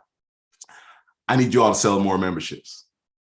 Let's close 2022 out strong. Let's sell more memberships. Let's all celebrate in Puerto Vallarta, right? I've never missed a trip. I've never missed a free trip from Legal Shield. I have a straight good motto. If there's a trip, I'm taking it. If there's bonus money, I'm getting it, right? That's my only philosophy when it comes to PPLSI. If there's a trip, I'm taking it. If there's bonus money, I'm trying to get it. And I suggest you take that mentality also. So Mr. Dunbar, sir, thank you so much. I'm going to turn the call back over to you. I got some more, but I know you got some other people and we're trying to do a hard close. Absolutely. Am I correct? Yes, we are. Yeah, I want to respect my mentor, Mr. Mr. Garnell self, who's got something going on at 9:30. I believe Brian Carruthers does too. And I want to respect the other people. Well, I will cut my training short and give you back your time, sir. Thank you. Thank you for joining us this evening, brother. And I'll talk to you soon. Thanks for everything. Everybody, put 3 in the chat for Alistair Evans. Throw a 3 in the chat. Show them you're excited. 3. Come on, guys. Excited. Thank you so much for that, brother. $300,000 ring earner, works the B2B and networking space. Appreciate you, brother. All right. So what we're going to do now is we are going to move into a quick interview with Arjun Joshi, and then I'm going to turn it over to Sherranda Ivey, so that she can go into how to prospect, how to pull the safety scores with these companies. So I'm going to ask Arjun Joshi to cut his camera on. It might be on, so I might just not see you, brother. I know you're here somewhere. I'm here. You there? Hold on, let me get you on. Yeah. Let me get you on the screen here with me real quick. All right, there you go, brother. How are you? You good? We're good. Good. So thanks for being patient and to jump on. I know you were on YouTube for some time waiting to be able to get in here. And we're moving at a fast pace because it's a lot of information in a little bit of time. I wish I could say 2.5 hours was enough, but it's obviously not, because it's a lot of training going on. And guys, throw a 4 in the chat. Throw a 4 in the chat if you guys are excited about what you've heard so far. We are about to hear from another 50K ring earner who earned the 50K ring in the CDLP space. Another person that I saw do this from the beginning when he was calling, asking for information on how to open up a group. And now he has been awarded. He has won all kinds of accolades. He has earned over, him and his wife have earned over $50,000. So what we're going to do is we are going to turn it over to you so you can introduce yourself. I see a happy birthday. Is it your birthday today? It's my birthday. It's your birthday today. Oh, goodness. Happy birthday, brother. I missed that somewhere. I appreciate that. Oh, man, we getting you on your birthday. Now you're making me feel guilty. I feel like you're supposed to be somewhere celebrating your birthday. You're here with us. If that's not exciting enough. So we are not going to hold you long, but we definitely want to hear your story and hear what you're doing. So I'm going to go ahead and turn it over to you, and John and Sherranda may have some questions for you as well once we start the interview. So I'm going to go ahead and turn it over to you, brother. Absolutely. Thank you very much. And thank you for those birthday wishes. I see them. Thank you very much. Again, my name is AJ from Northern California. I started CDLP part-time. I work for the state of California full-time, but I'm in a transition to go full-time with Legal Shield. So I'm still in the transition, which is going to take some time, but eventually I'll be full-time Legal Shield.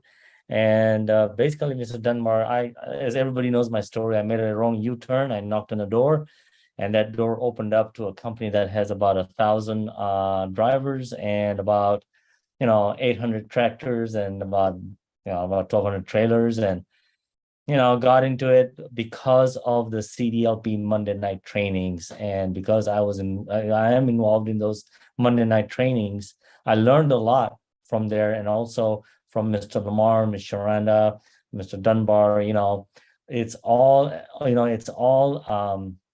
works together where I learned a lot, and I went and opened that group, and that has actually grown quite a bit, where I have now smaller companies that I have and earned me $50,000. And so with CDLP, the one thing I learned, it's a full-time job. Whenever somebody calls me up and says, "Oh, Mr. AJ, I want to get in CDLP, I want to do what you're doing," I say, "Hey, you ready to work?" Because it's work.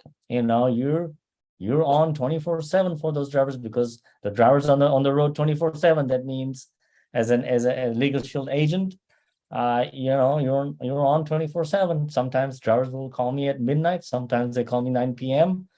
And I cater to them because I love to help those drivers out. They're doing a hard work on the road. So that's my little bread and that's my introduction right there.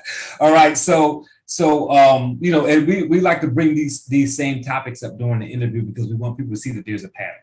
So in the beginning of your business, you were consistently reaching out to Lamar Reynolds. You only called me maybe once or twice, but I know you were reaching out to Lamar Reynolds, Sherranda Ivey, some other people. So in the space, you landed a company with over 1,000 power units.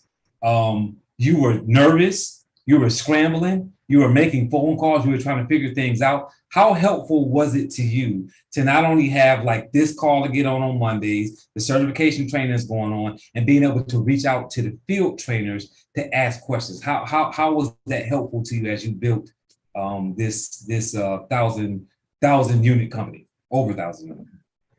It was I would say totally it was so helpful because I was new in the industry. I knew a little about it. I took the CDLP certification, but the after support, because we can take the certification, and take the class, but then there's there's something that you learn on the books, and then there's practical. Because when you go to those interview, or you go to an appointment with the CEO of a company, they throw you a curveball. You need to know how to answer that curveball, right? Question.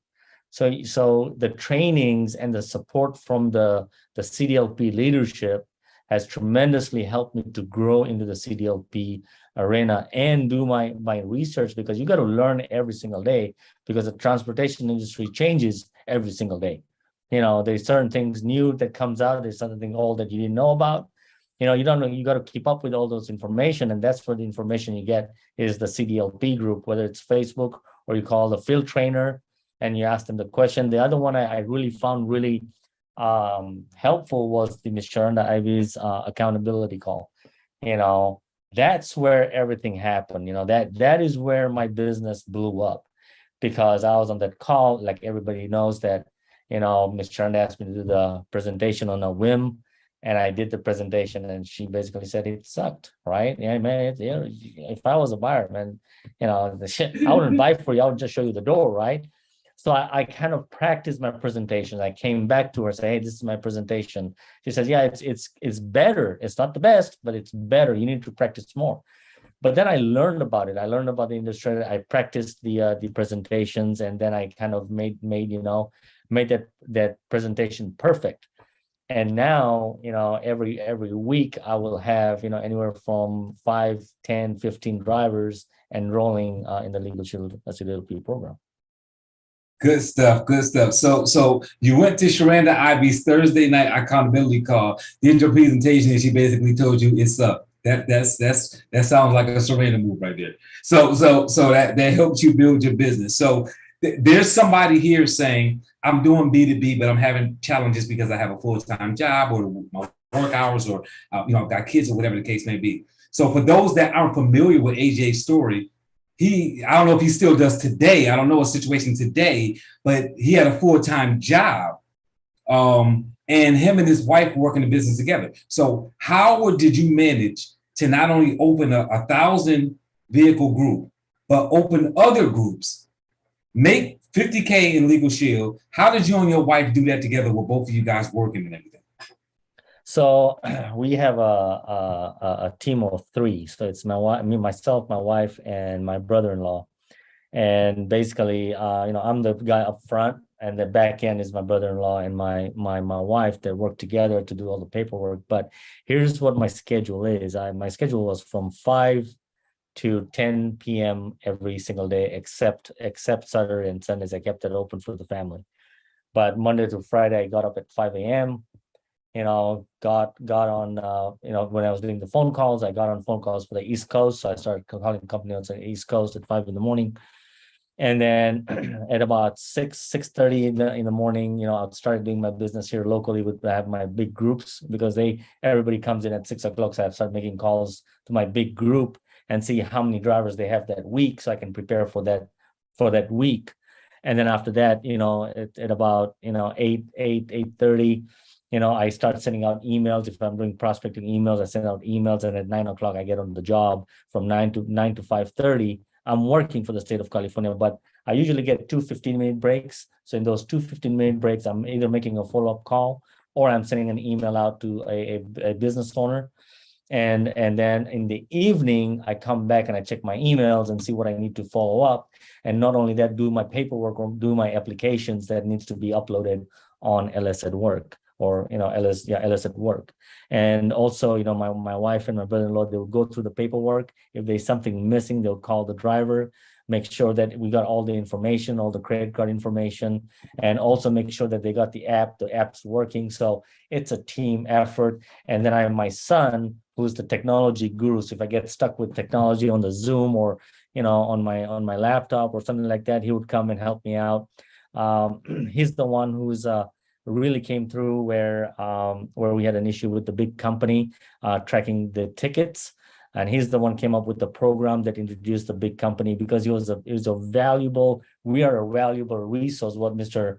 Alistair Edwards said, I have followed everything he said. Now this is a nugget. whatever he shared, most of that I've done it, and I'm doing it still. So, and so we became a valuable asset for that company. So it's 1,000 unit power unit company, and I have the CEO of the company that, he's on my speed dial, and he calls me, I call him. He has 4 hubs or terminals. There's one in Texas, Phoenix, Yuba City, and LA. And so I'm connected to all of them, and I'm the guy to help all those drivers with their citations or with the Legal Shield services. So that's basically how I built this. And then other groups were referrals. I didn't make one cold call.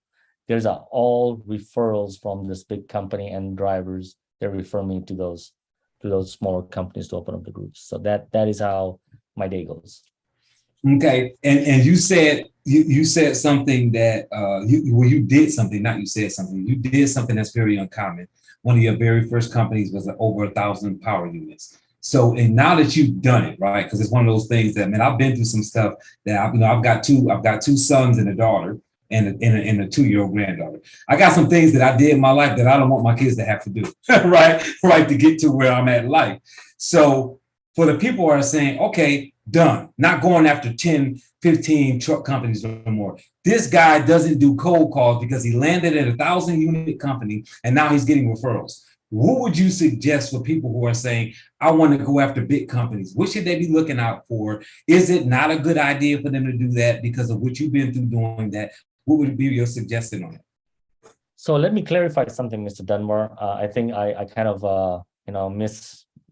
gave a misinformation. The big company took me 2 years to get them in. It wasn't overnight. And I apologize. I should have mentioned that. It took me 2 years.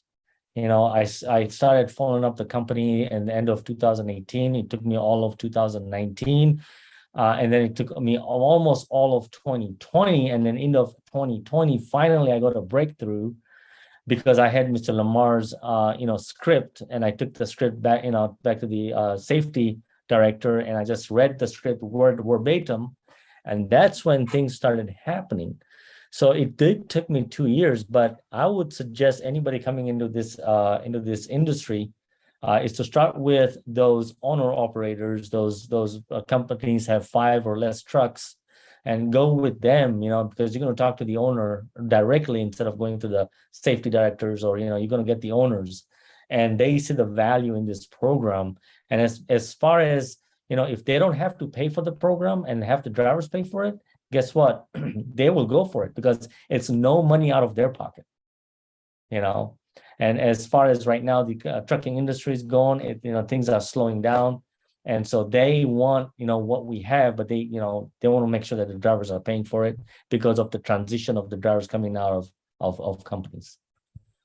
Absolutely. No, good. And I'm glad you clarified that and let people know like that big elephant takes some time. So even when I have somebody adamant about going after a big company, I'm like, look, go after a bunch of little companies and then go after your big company so that you can eat while you're doing that big hunting, if you just are adamant about doing that. So John and Sherranda, if you guys have anything for Arjun, I want to open it up because I know you guys may have some comments or questions or something as well.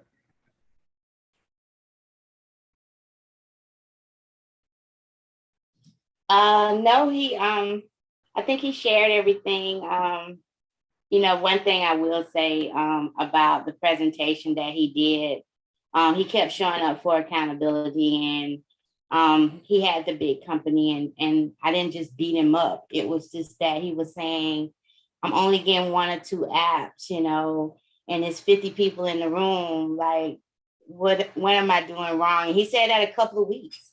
So he said that 1 week, and I said, look, let's hear the presentation, do it. And he's like, now? Yeah, now. And he did it. And but he came back and he got 9. And he came back the next week and he had more. And every week he was getting more and more. So he was coachable, and he's still coachable. So I'll just say that so I didn't just beat him up that way. Sherranda, I already know how Sherranda get down. You go around Sherranda, you ain't took no shower. She gonna tell you you stink. She ain't cutting no corners. She ain't gonna pull you in the corner. She gonna be like, you know what? I smell you. You need to do something about that. So, but that's what this is business. And if you don't have somebody that cares enough about you to tell you the truth, you need to give them around them.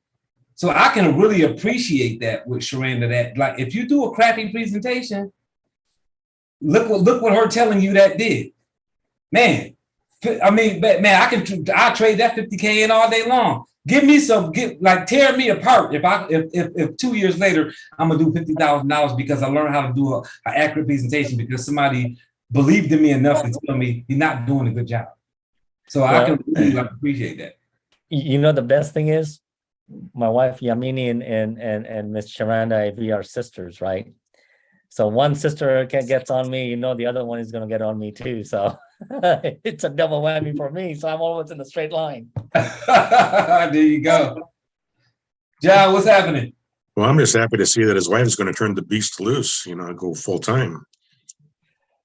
Yes. And you know, John, the full time, it took us 18 months. You know, we just we didn't decide overnight to go full time. And I want to make sure that people understand that, because when I was, you know, an associate or a manager and I saw people going full time, I thought they were going full time on a whim, right? They were just, hey, one day they woke up and they're going to go full time. Don't do that. You know, if you have a job and you just started out in CDLP, you know, you got to have a plan. We have a plan. You know, we have, you know, getting you know, going full-time Legal Shield is because we have enough business.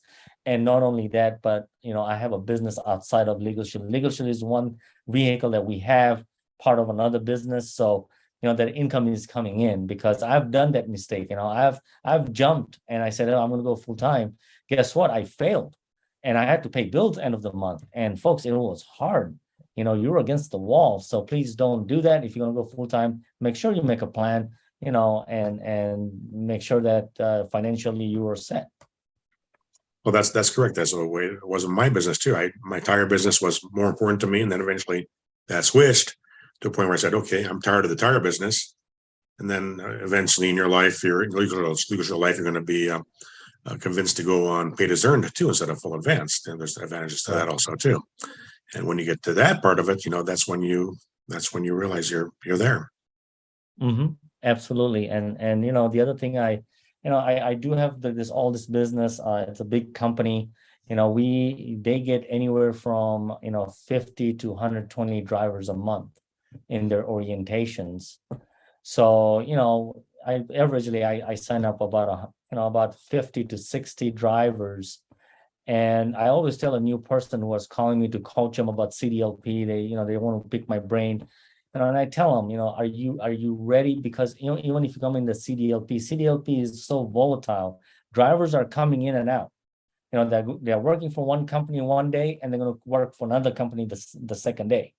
You know, they are in and out. So you have to always remember that you have to be, number one, you have to look at your pre-cancels report always, because those drivers are going out of the company, they're going to the other company, they're going to forget about Legal Shield. And you want to follow up with them and say, hey, you remember Legal Shield, you need to keep paying that, because it's going to go into pre-cancel. And I'll be honest, you know, with my enrollment, between 50 and 60 enrollment, I'll have 20-25 cancel, you know, but I have to follow up with them and remind them they have this, you know, Legal Shield membership and keep going, because they forget. They're drivers. You know, some of them, they have some financial situation come up, you know, they're going to drop it. So you want to make sure that, you know, you're on the report. And that's the reason I'm saying it's a full-time job. That's what CDLP is. You know, if you're going to come in and say, oh, I'm going to try it out, you know, it's not going to work out. You know, this is a full-time gig. It's a full-time job, you know, and that's where you can become successful when you are, you know, in your lane.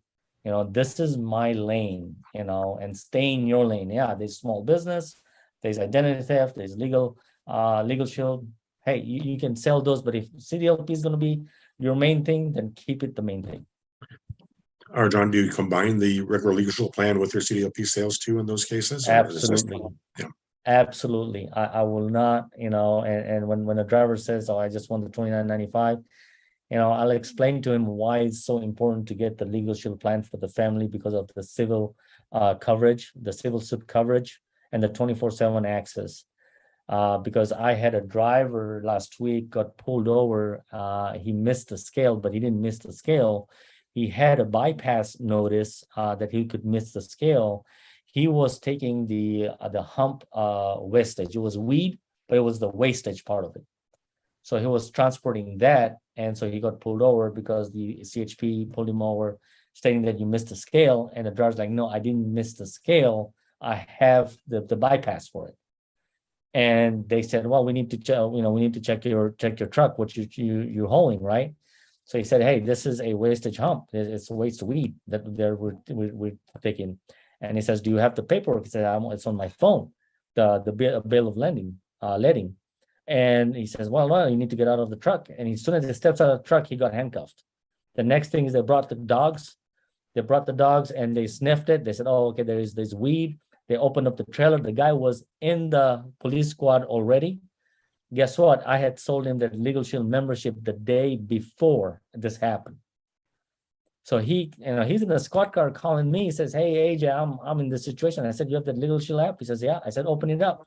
He saw they call emergency, and he called it and he got a law firm on the phone. Guess what? He went home that day. It's very important. Exactly. And that's the reason why I tell that story every time in my enrollment. I said, hey, that's the importance of it. Yeah, I've had members that had too many photos on their phone. They couldn't download the app, and they didn't think to do it. And actually, they actually got arrested, for that, and they couldn't have access to the 24-hour attorney. So always make sure they get that downloaded. Yeah. Yeah. And it is. It's not active. It's not active for 10 days. And I'm saying that wrong, but you can get a 25% discount. So even though, let's don't get that misunderstood. They can still call a law firm when they get the membership. It's just a 25% discount if it's before that the waiting period. Does that make sense? So yeah, he called the 24-hour hotline. So that's I think that is that's included when they get the legal plan for the family side. That's active right away in the group. So the 24/7 is right there. So that's what he called, was a 24/7 access to an attorney to protect his rights when he got arrested. Good stuff. Good stuff. So thank you, Mr. Arjun Joshi, Mr. AJ. Happy birthday again. Tell your wife we all said hello. We appreciate that. So guys, look, we are going to real quickly throw a 6 in the chat. If you got some great information out of AJ, throw a 6 in the chat, 6 in the chat, 6 in the chat. We're moving fast. We gotta move fast. So we're moving into our next section. So I need you to refresh your brains, because in the beginning, John talked about how to pull these companies. Now Sherranda is going to show you how to research, right? How do you analyze these companies? And if you saw Lamar Reynolds do it before on the 2nd annual or the 3rd annual, and you say, oh, I'm going to take a break because I saw this before, you didn't see Sherranda do it. So you need to stay and watch Sherranda do this so that you can see how Sherranda talks about researching companies, so you'll know what to look for with these companies and how to move forward with that information so that you don't use it as a report card and get a door slammed in your face, if that makes sense. So Sherranda is going to show you the real layman's way of doing that. So I'm going to go ahead and turn it over to Miss Sherranda Ivey. All right, thank you, Dumbo. I appreciate that. Kudos to everybody that has already spoke. And for those that don't know me, I am Sherranda Ivey, 50K ring earner out of Georgia, CDLP state trainer, #1 field trainer for 2019 and 2021, and recognized top #2 group opener last year, one of the top small biz producers as well. But all that was in this space. Emory Elite as well. And so just wanted to let you know we were focused on this space, and that's where all that came from CDL cross-selling. So I'm going to talk tonight about prospecting. And for those that haven't seen Lamar's training previously, we advise you to go back and look at that, because I'm not really going to repeat what he did, because even though he trained me on that, and he trained me the way that he did it on the last 3 trainings. I have, minimized it to use it to my ability of what I get out of the research, because the research is what brings the posture, because the pain points of the company before you call them, and that's calling me, walking in, or however you do it. I did go from DWC to strictly phone calls the last 2.5 years since we transitioned into COVID. So, and the conversation was still the same. We did the research. You heard from my workout partner, Miss Donna Williams, earlier. We did the research even when we were walking in. So the research was done then, and we do it now for the cause. And so I'm going to show you how I research and how I use that information when talking to the prospect. And I will say too that it was some questions. So John showed you where to go, some of the sites to go to get your prospects. But I will say that he talked about companies that already have fines. He showed you where to go to see those companies that have fines.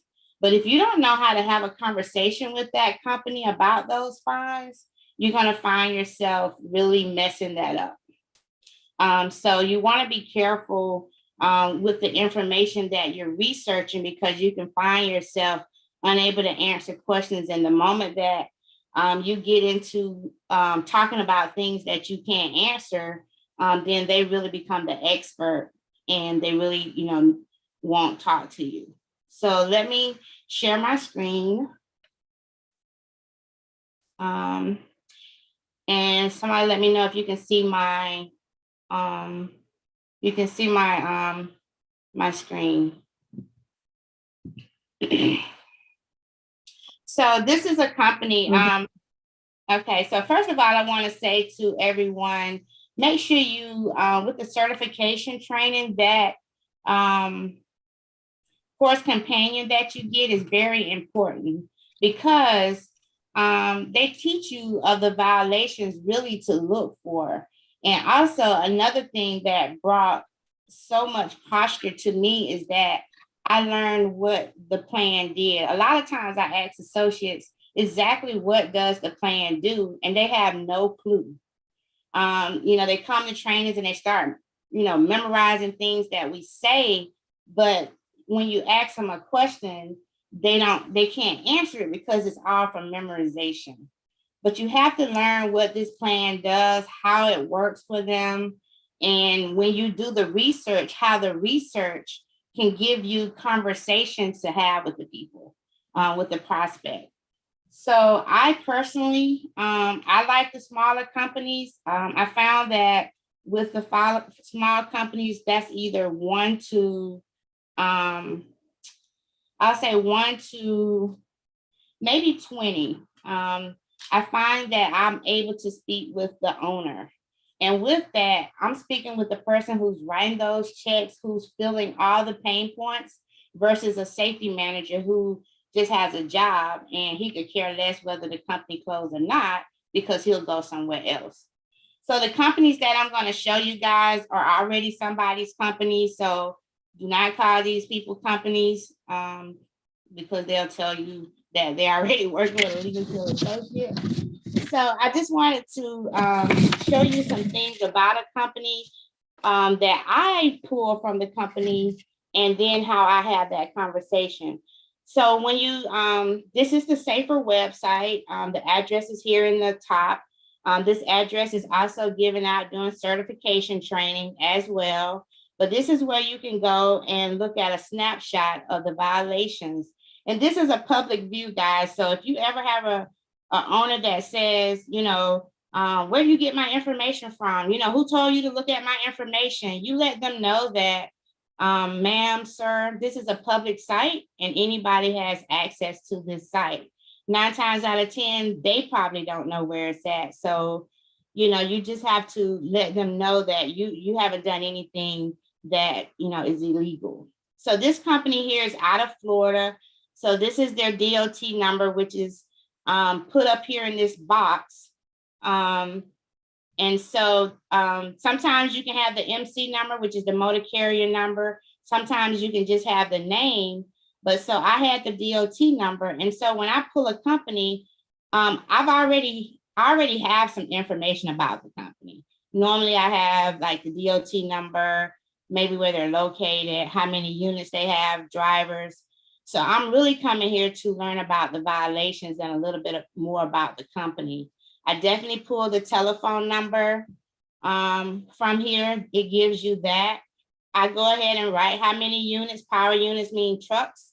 Drivers mean, of course, how many drivers.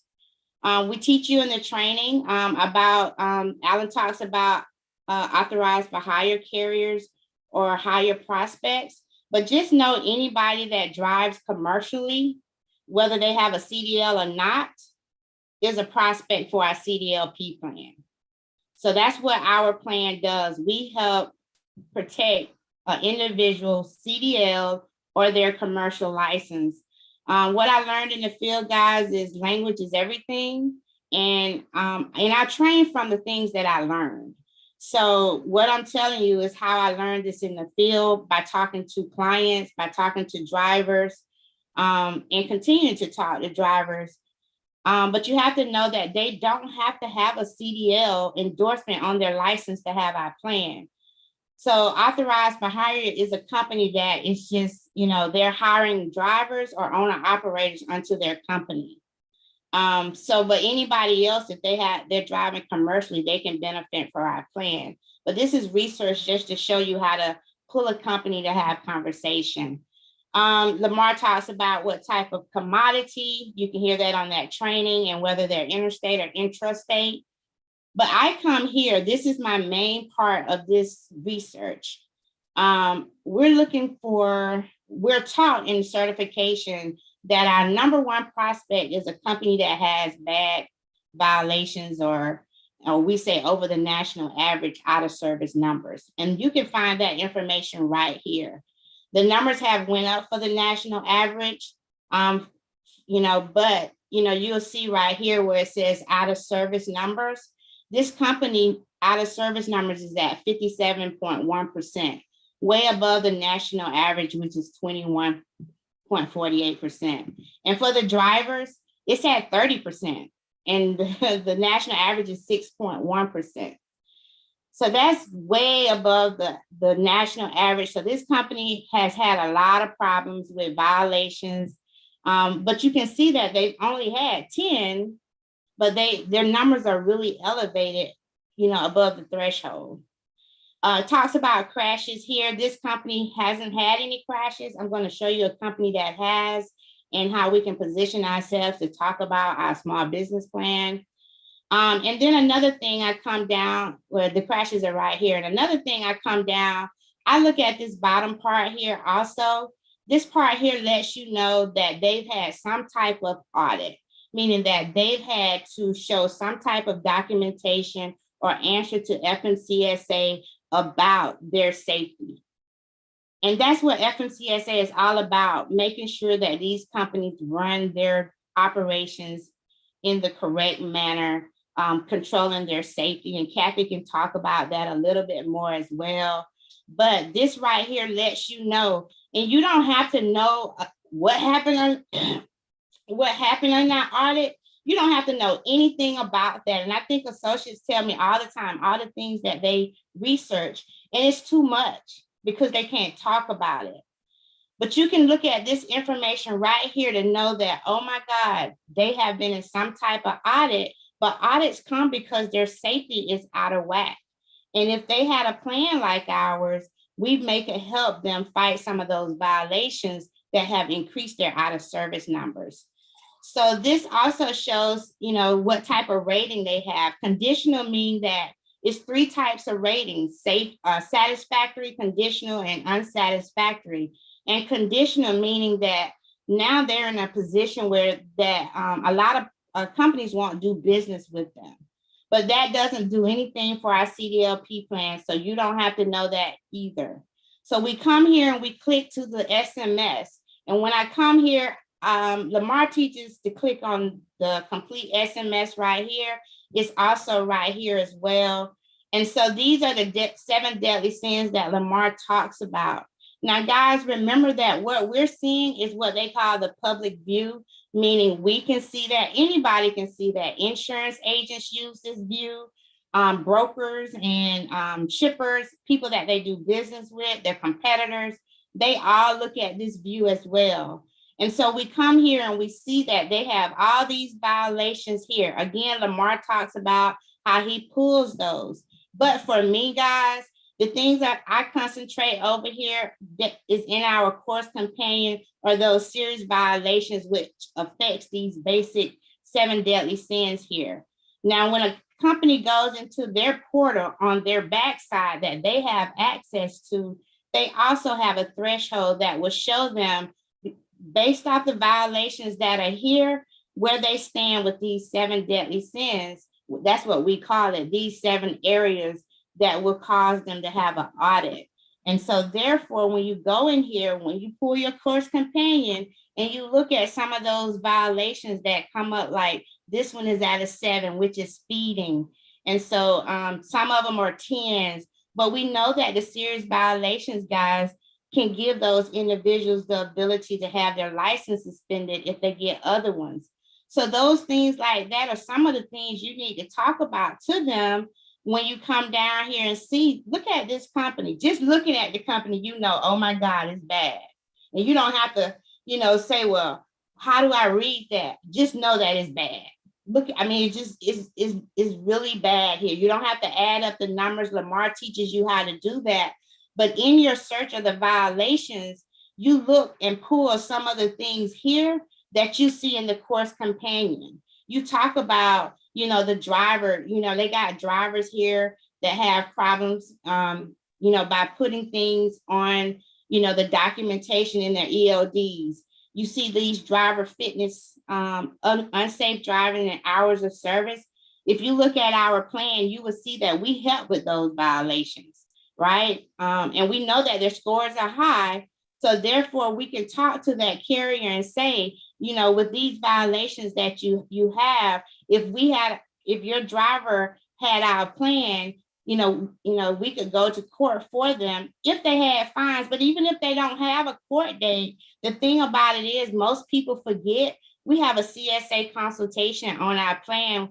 If they don't have a court date, they still can call in and get a consultation on these violations that maybe went against their license and also went to the company. But you have to remember that CDLP plan, guys, is only for the driver. We only help the company if these drivers get enrolled, if that makes sense.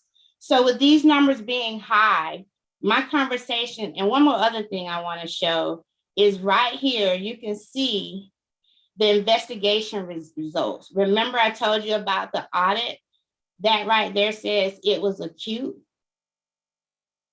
My conversation, and it talks about it here too, my conversation to this company would be, sir, I see you have a lot of violations, you know, dealing with out of service and some unsafe driving, even vehicle maintenance. You know, we do have a program that can help with that, saving your company and your drivers. I always lead with the company because, believe it or not, a lot of these owners, most of these owners really think that the driver causes them to get these violations.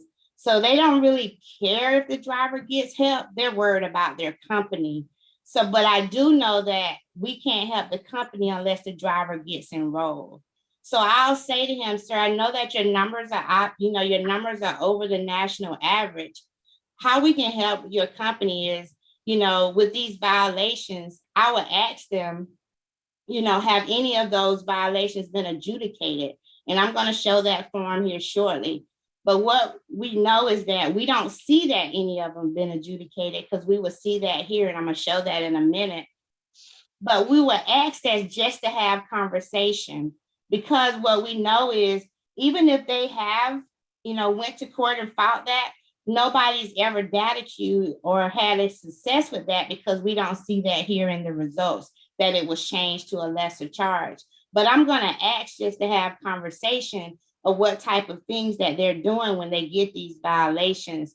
I'm going to also talk about the fact that they had an audit recently, and I want to know how did that go? And what was their correction action? What was the thing that they were going to do next to make sure that they don't open themselves up for another audit?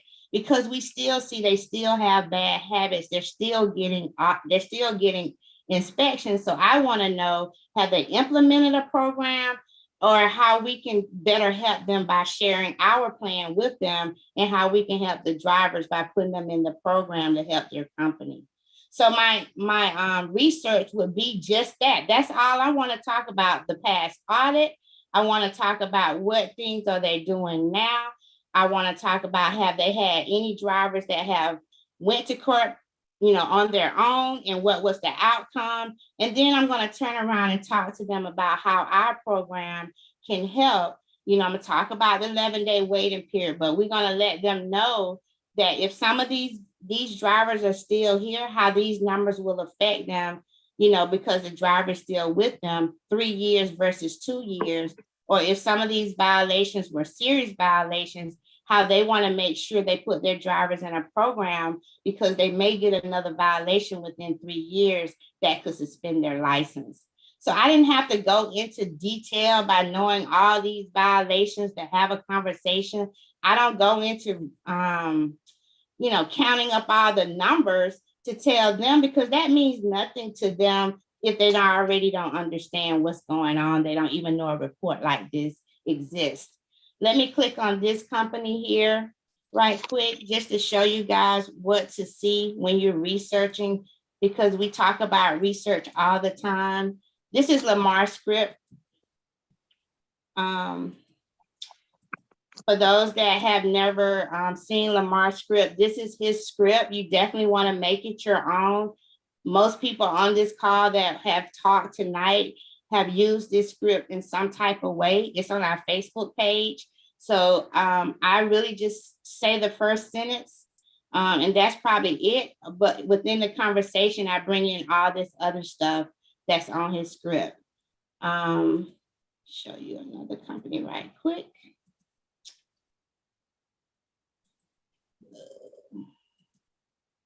Can you see that form? The adjudication form? Can somebody tell me right quick? Yes. Okay, this Yes. is the adjudication form that we talk about. Now, Lamar has a whole clipboard that he talks about on a prior training, but this is what we do with our CDLP plan for those that really don't understand how the CDLP plan works. This here is from FMCSA. It was a law that was passed back in like 2014. When we talk about adjudication, this is what we do. Our lawyers go to court, and their main concern is trying to get this dismissed. They're trying to get it changed or thrown out. And that's what the law says that they have the ability to do. And that's what our CDL plan offers these trucking companies.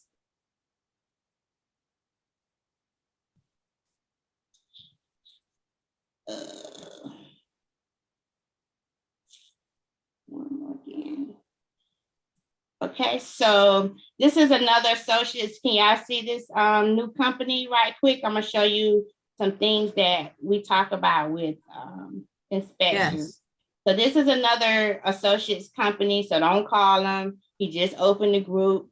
Their numbers are over the national average. They have some tolls, but you have to know tolls fall up on the crashes. So you have to really go a little bit deeper to see whether or not it was actually an accident or it was just a tow.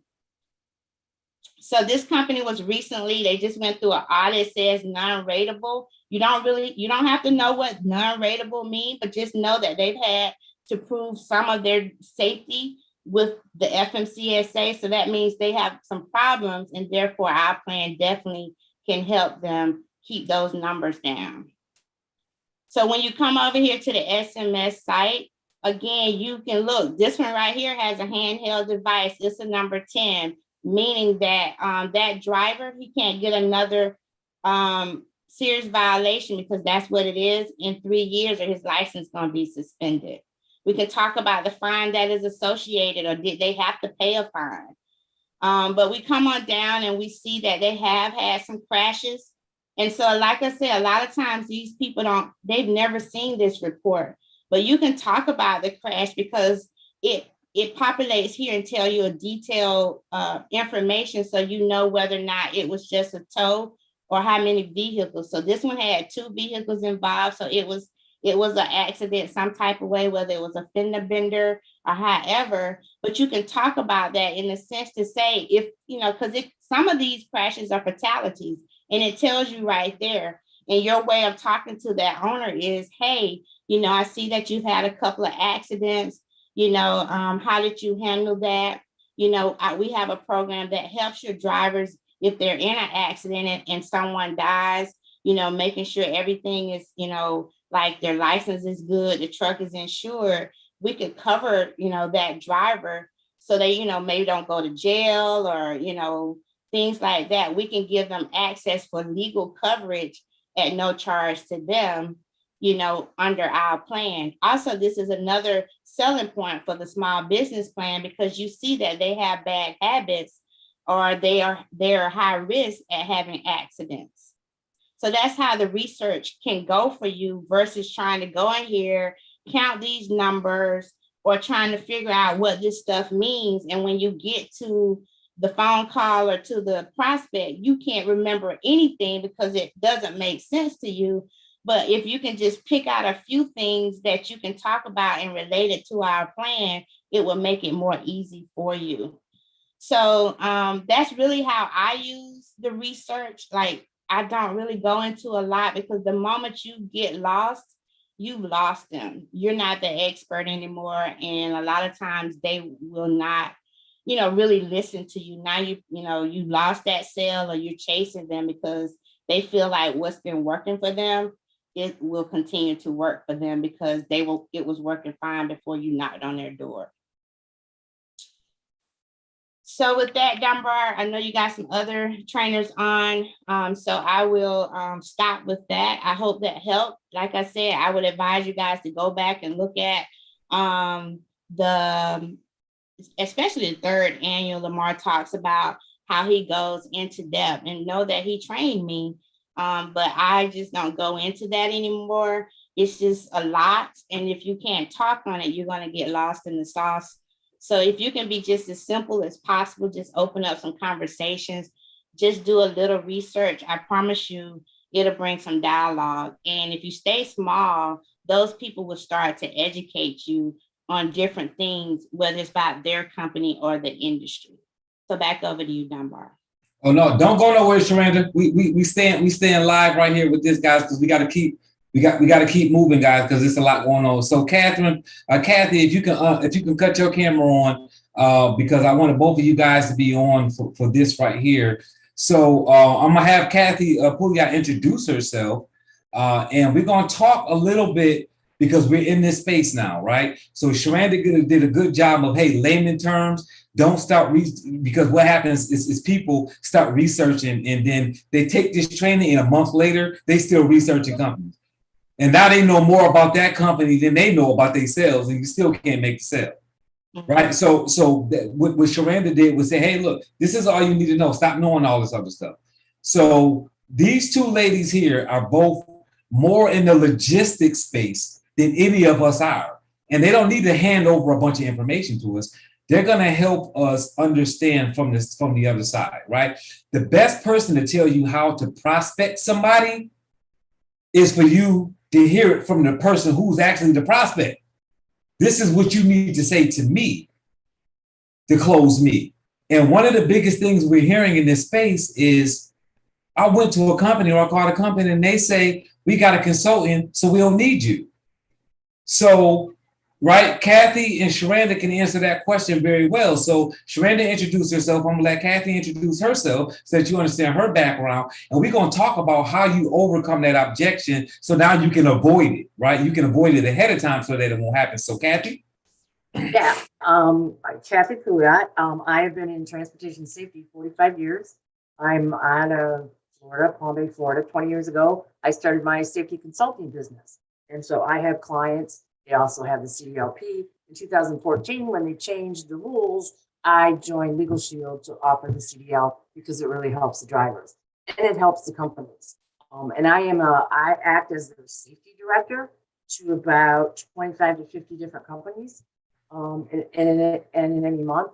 So I know what's going on in the industry. I know that, and what's horrible is in 1980s when prepaid legal first started joining, it was the best one out there, and I recommended it for 25 years without selling it. So it is the best one out there. But as a consultant, they deal with, and Sherranda's right. You don't want to get lost in their sauce because there's a lot of stuff going on, and they have no idea. Most of my new clients have no idea that that the write-ups out on the road generate the audits, generate higher insurance costs. And that's where they really, yeah, the DOT can come in and do this big fine. But I've got companies, I got one company that went from paying $18,000 a truck down to $10,000 a truck. And so they saved $8,000 a truck and they got 16 of them. Do the math. So by keeping these numbers down, that's the other reason why we need to get as many to get these numbers down. So as a consultant, yeah, there's just a lot. And she's right. You can get lost in the sauce. And if you can't answer a question, they're gone. They're absolutely gone. So I've been doing this a long time, and I do this CDLP. And when they say there's a consultant, that's usually bull crap. Just want you to know that. All those people that have all those fines, none of them have a consultant. They might say they do, but they don't. A lot of your smaller companies think they don't need the help until they get in trouble. I had one last week, fine of $8,898. I got it cut in half for him, but he's still going to pay. I mean, so until they get in trouble, sometimes they don't really know what can really happen to them. And this same person, he called me up and he said, "This is on my CSA scores. I can't get freight. My insurance is going to go up." I said, "You're the one that made the decision to do this." You know, he put a driver in the truck before he got his negative test, and that's the price that you pay for that. So it's, you know, and you guys don't need to know that stuff, but what you need to know is when, and what I say to them is, well, your consultant's not doing a very good job because your numbers are high. Plain and simple, because those numbers should not be that high. My companies that have the CDL program in them, their numbers are not high. Their numbers are low. Because in educating the drivers, getting their tickets taken care of and getting those data queues down. And then I also watch for other data queues that aren't associated with tickets. By them being aware, their numbers come down. It's amazing to me how that happens. So, Sherranda, you got something to add to that? I wanted to show them what you just said, because we talk about data queue all the time. Whereas not that we do it, but you know, if they get it adjudicated, right?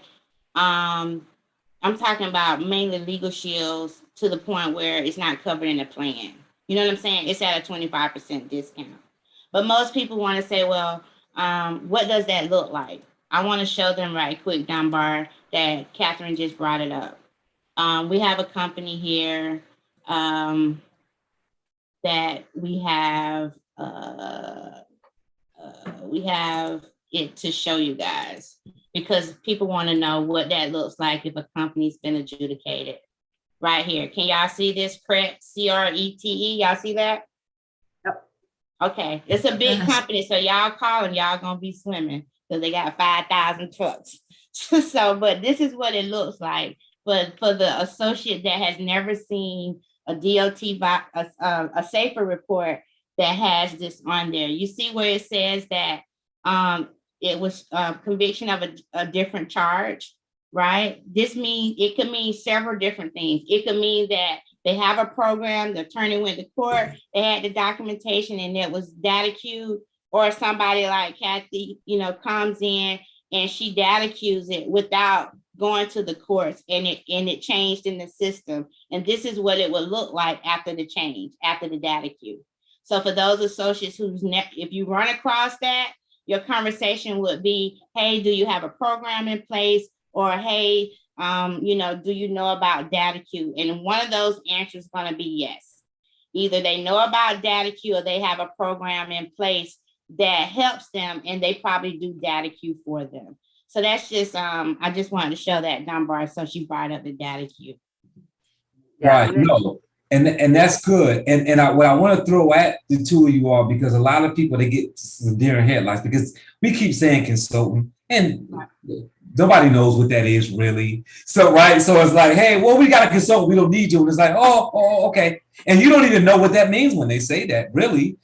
So can you guys explain, without obviously, confusing everybody, because we know we don't want to do that. Let them know what a consultant is. So at least when they hear that, they can have an educated conversation about that consultant has things they can do for you, but what I'm doing is different. They need to be able to relay that to that company and know what you're talking about. Yeah, and the consultant, I mean, I take a look at, I look at all their driver files, I look at their randoms, and make sure that they're going by all the rules. But when it comes to a ticket, they seem to think, a lot of them will say, well, can't you fight that ticket? Well, nobody can fight a ticket but an attorney, because they won't let you. I can't tell you the number of times I've gone to court with a driver and the judge says, sorry, we don't want to hear from you. You are not an attorney. They have to have an attorney to fight these tickets. They have to have a consultant or someone who knows how to data queue to do the data queue. Because I've also run into companies that have Legal Shield or a legal program and they haven't data queued anything. So you have to make sure that you're servicing your people to make sure that they're getting them data queued. And if they can't do it, that you need to find somebody that can do it for them. Because a lot of them go, what is that? So, but that's the difference between a consultant is going and putting everything in order. So, and if you find a company that has a big fine because of logs or whatever, chances are they don't have a consultant. I think in my 45 years, I've had 2 people get fines, and that's it. Otherwise, as a consultant, they should have their stuff in order. You should be able to look at their information and see that their stuffs are way below average. So if that's not the case, then their consultant is not doing anything for them, and they need a legal plan to fight tickets. And so, yeah. And so the big thing about that, when we run into the market, because with field training, a lot of associates are running into, they got a consultant. So Kathy, I don't know what her team is like, but a consultant also is a big company. There's a lot of companies out there. You got 10th Street, you got a lot of different Simplex. And these are companies that associates are running into. Oh, we got Simplex. But the next company might call it a consultant. But Simplex is a company that has consultants. They're still not attorneys. They are consultants. And they're doing the things that Kathy says she does.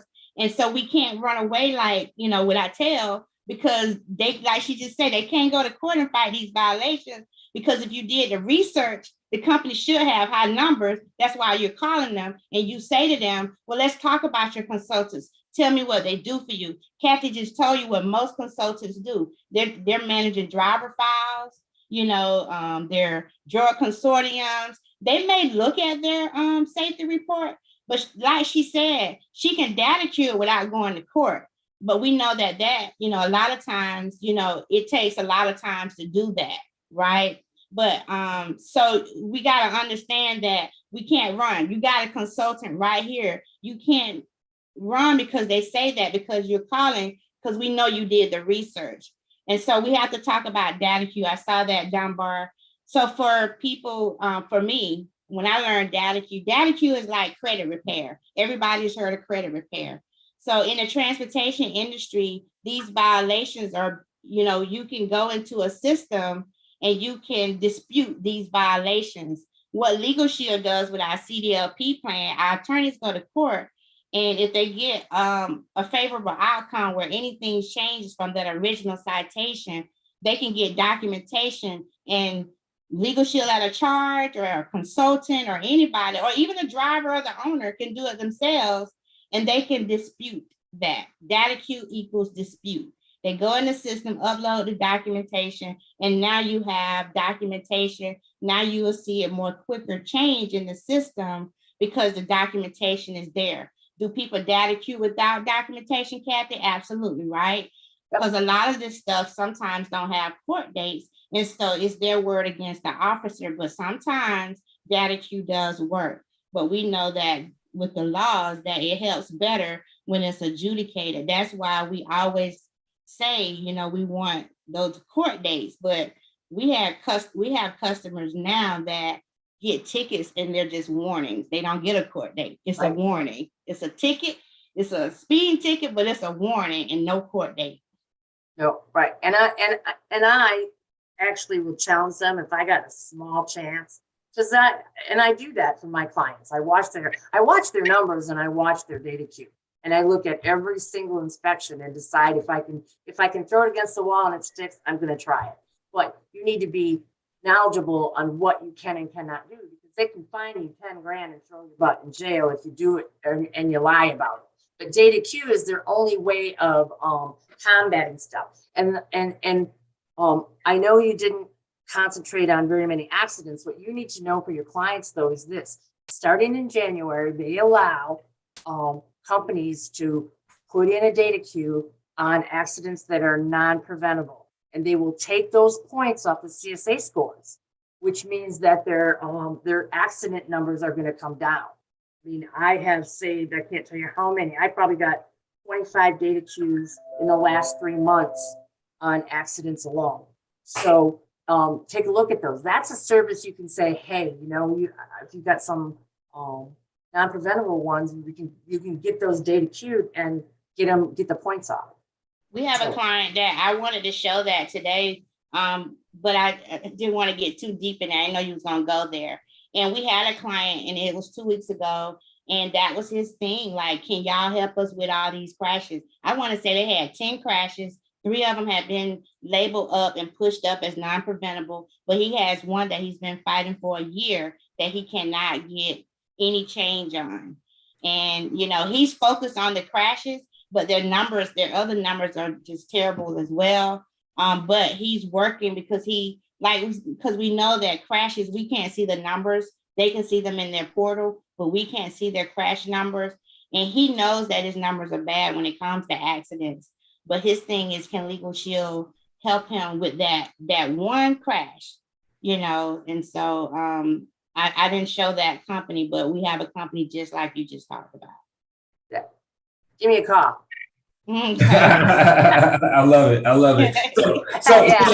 So we know that it's not that there's something that we can do for these companies when they're saying that they have a consultant. So what do you guys suggest that the associates say when they run into a company that says we have anything relative to a consultant or Simplex or any of these companies, whether they call them by name or say a consultant? What is the most productive way to get around that to still keep them as a prospect? I would just ask them plain blank, are they going to court for you? Plain and simple. Are they going to court for you? Because that's what we provide, is an attorney to go to court, because a consultant cannot go to court. So, and they're going to go no. And if they some will still say yes, but that's just a straightforward question to say, so will they go to court for you? Great. Or they can go, great, you got someone to do your data queues for you, but you need to have the attorneys, you know, to fight the tickets. That's, you know, those are probably, you know, you want to give them great. That's always a good thing. That's awesome that you've got that to take care of a lot of your stuff. They can do your data queues, but we can show you how to fight your tickets. And yeah, I normally just start to ask a lot of questions. Can you this is what a lot of the associates have seen with field training, is that I ask the questions. I say, okay, you having a consultant, can you explain to me exactly what your consultant does for your company? 9 times out of 10, they really can't. If they do talk on it, they talk about the driver qualification files, or they're managing my consortium. They're doing my onboarding for my new hires.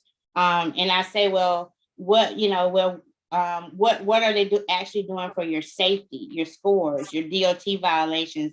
Well, they say they're monitoring them. What monitoring mean? What does that mean? Like, what are they doing? I really don't know. I said, well, that's why we're calling, because the numbers are high. You know, I have a lady that says that she has a review every quarter with her consultant. And I say, has he showed? She said that he's monitoring her violations. I said, so monitoring doing what? She said, he's supposed to be helping them. I said, but that's why we're calling, because they're elevated. I said, so last quarter, did he show you anything that he helped do? She said, no. I said, how about the quarter before? No. He's waiting on time, ma'am. He's waiting on time because we know that, you know, after 2 years, they drop off the company after 3 out the driver. So, ma'am, he's waiting on time. So, you know, Yeah. And I'm going to address this issue. questions. That's a lot of Someone questions. asked a question about what they mentioned their insurance company handled this. What exactly do they handle? They do not go to court for the driver when he gets charged with vehicle homicide. They only go to court to challenge the money that the insurance company has. Anything over and beyond that, the company has to pay for. Most of my fatality accidents, the company has their own lawyer or a legal shield lawyer, and then they have their insurance lawyer. So, and I always recommend they've got to have someone to protect the company assets, because I got $1 million policy, but it's a $4 million claim. Right. You know, and that happens all the time. So that's what I say. The insurance company is out to insure and to protect their money, not yours. I tell them that. That's just as direct as you can. Good stuff. Good stuff. So I think that was very helpful. So is there anything that the two of you want to leave with this audience on this topic? Because I'm gonna run out of stuff to ask y'all because I don't know what y'all know. So anything you guys want to leave them? I just want to say that if you truly researching the companies like you're supposed to, and you see that their numbers are still high, that they had violations in the last 6 months, and when you make the phone call, they say they have a consultant, posture up. Know that that consultant isn't your enemy. If you really can talk to that owner, you have them on the phone and you share with them what we offer and kind of confirm what their consultant is doing. They will see that together, that the consultant and what we offer could be a more valuable asset, because we go to court and that consultant can do the data queue for them. So if you can make that connection with those individuals, you should have a better outcome, is my take. Yeah, and I agree. And you will have a better outcome. And you know, and I am always available for other warnings, because warnings can also destroy a company. But it's like this, I tell them, I said, you're not going to stop every warning out there. It's just impossible. They're out there to do their job and write you up, because that makes them money and that makes them look good. But if you can take care of the ones that you can take care of, the tickets, by going to court and don't pay a ticket. Even I've had drivers with Legal Shield that paid a ticket. It's like, no, make sure you explain to them, don't ever pay a ticket. Always fight them, always. So that's, you know, just, I wouldn't worry. Yeah, the consultants, make them your partner. Good. I like that. Make the consultant your partner. Yeah, make them your partner. And I want to say, I think everybody has y'all's information, but I don't know who's everybody that's on here. So if you guys want to put y'all's information, Sherranda Ivey and Catherine Pouliot both have logistics companies, and I don't want to kind of describe exactly what they do because I'm going to say it wrong. So Legal Shield is what they do as well, but they're in that space. So if you need to have a further conversation about like helping your companies with certain things that may be going on, outside of going to court to fight a ticket, because obviously Legal Shield is doing that, I would say contact these young ladies to help. Because if you're in this space, what I would tell you is, again, on business, to be able to help your companies every way you can. Legal Shield has a part that it plays in all of this. They get a moving traffic violation or whatever's going on, whatever kind of things can be fought, that's going to happen. If your company calls and says, hey, I'm using you for Legal Shield, do you do anything with audits? Well, Legal Shield doesn't do anything with audits. They don't do anything with audits. So I would say, yeah, there you go. I would say, like, you know, Sherranda and Catherine, like, contact them so that y'all got an in-house person that knows Legal Shield and that part, so that you can have them working with you to help you with your companies, so that you can do more for your companies. The more you do for your companies, the more you'll get referrals, the better, right? The less chance you have of them leaving you as a client if you not only did the legal shield part for them, but you had a contact for them to deal with audits and different things that may be going on that's above your skill. Now you don't have to try to worry about understanding all that stuff, right? Turn that stuff over to somebody that understands that you can trust, that's in legal shield and also is in a logistics space. So thanks, Sherranda, for this. Thank you, Kathy, for this. Thanks for talking about these things, because it helps the confidence of the people on here when they can go out and they have a better understanding of what their client is dealing with, right? And it helps to hear from somebody that they're generally, you know, I keep hearing this ghost consultant thing. Well, now it's good to say, oh, hey, I'm a consultant. This is what we do, and it's not that. So know that. Does that make sense?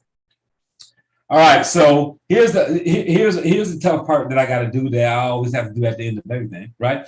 It's 9:30.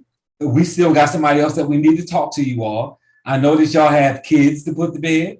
I know that y'all have other calls to get on. I know my upline mentor, Donnell Self, has just started a Facebook.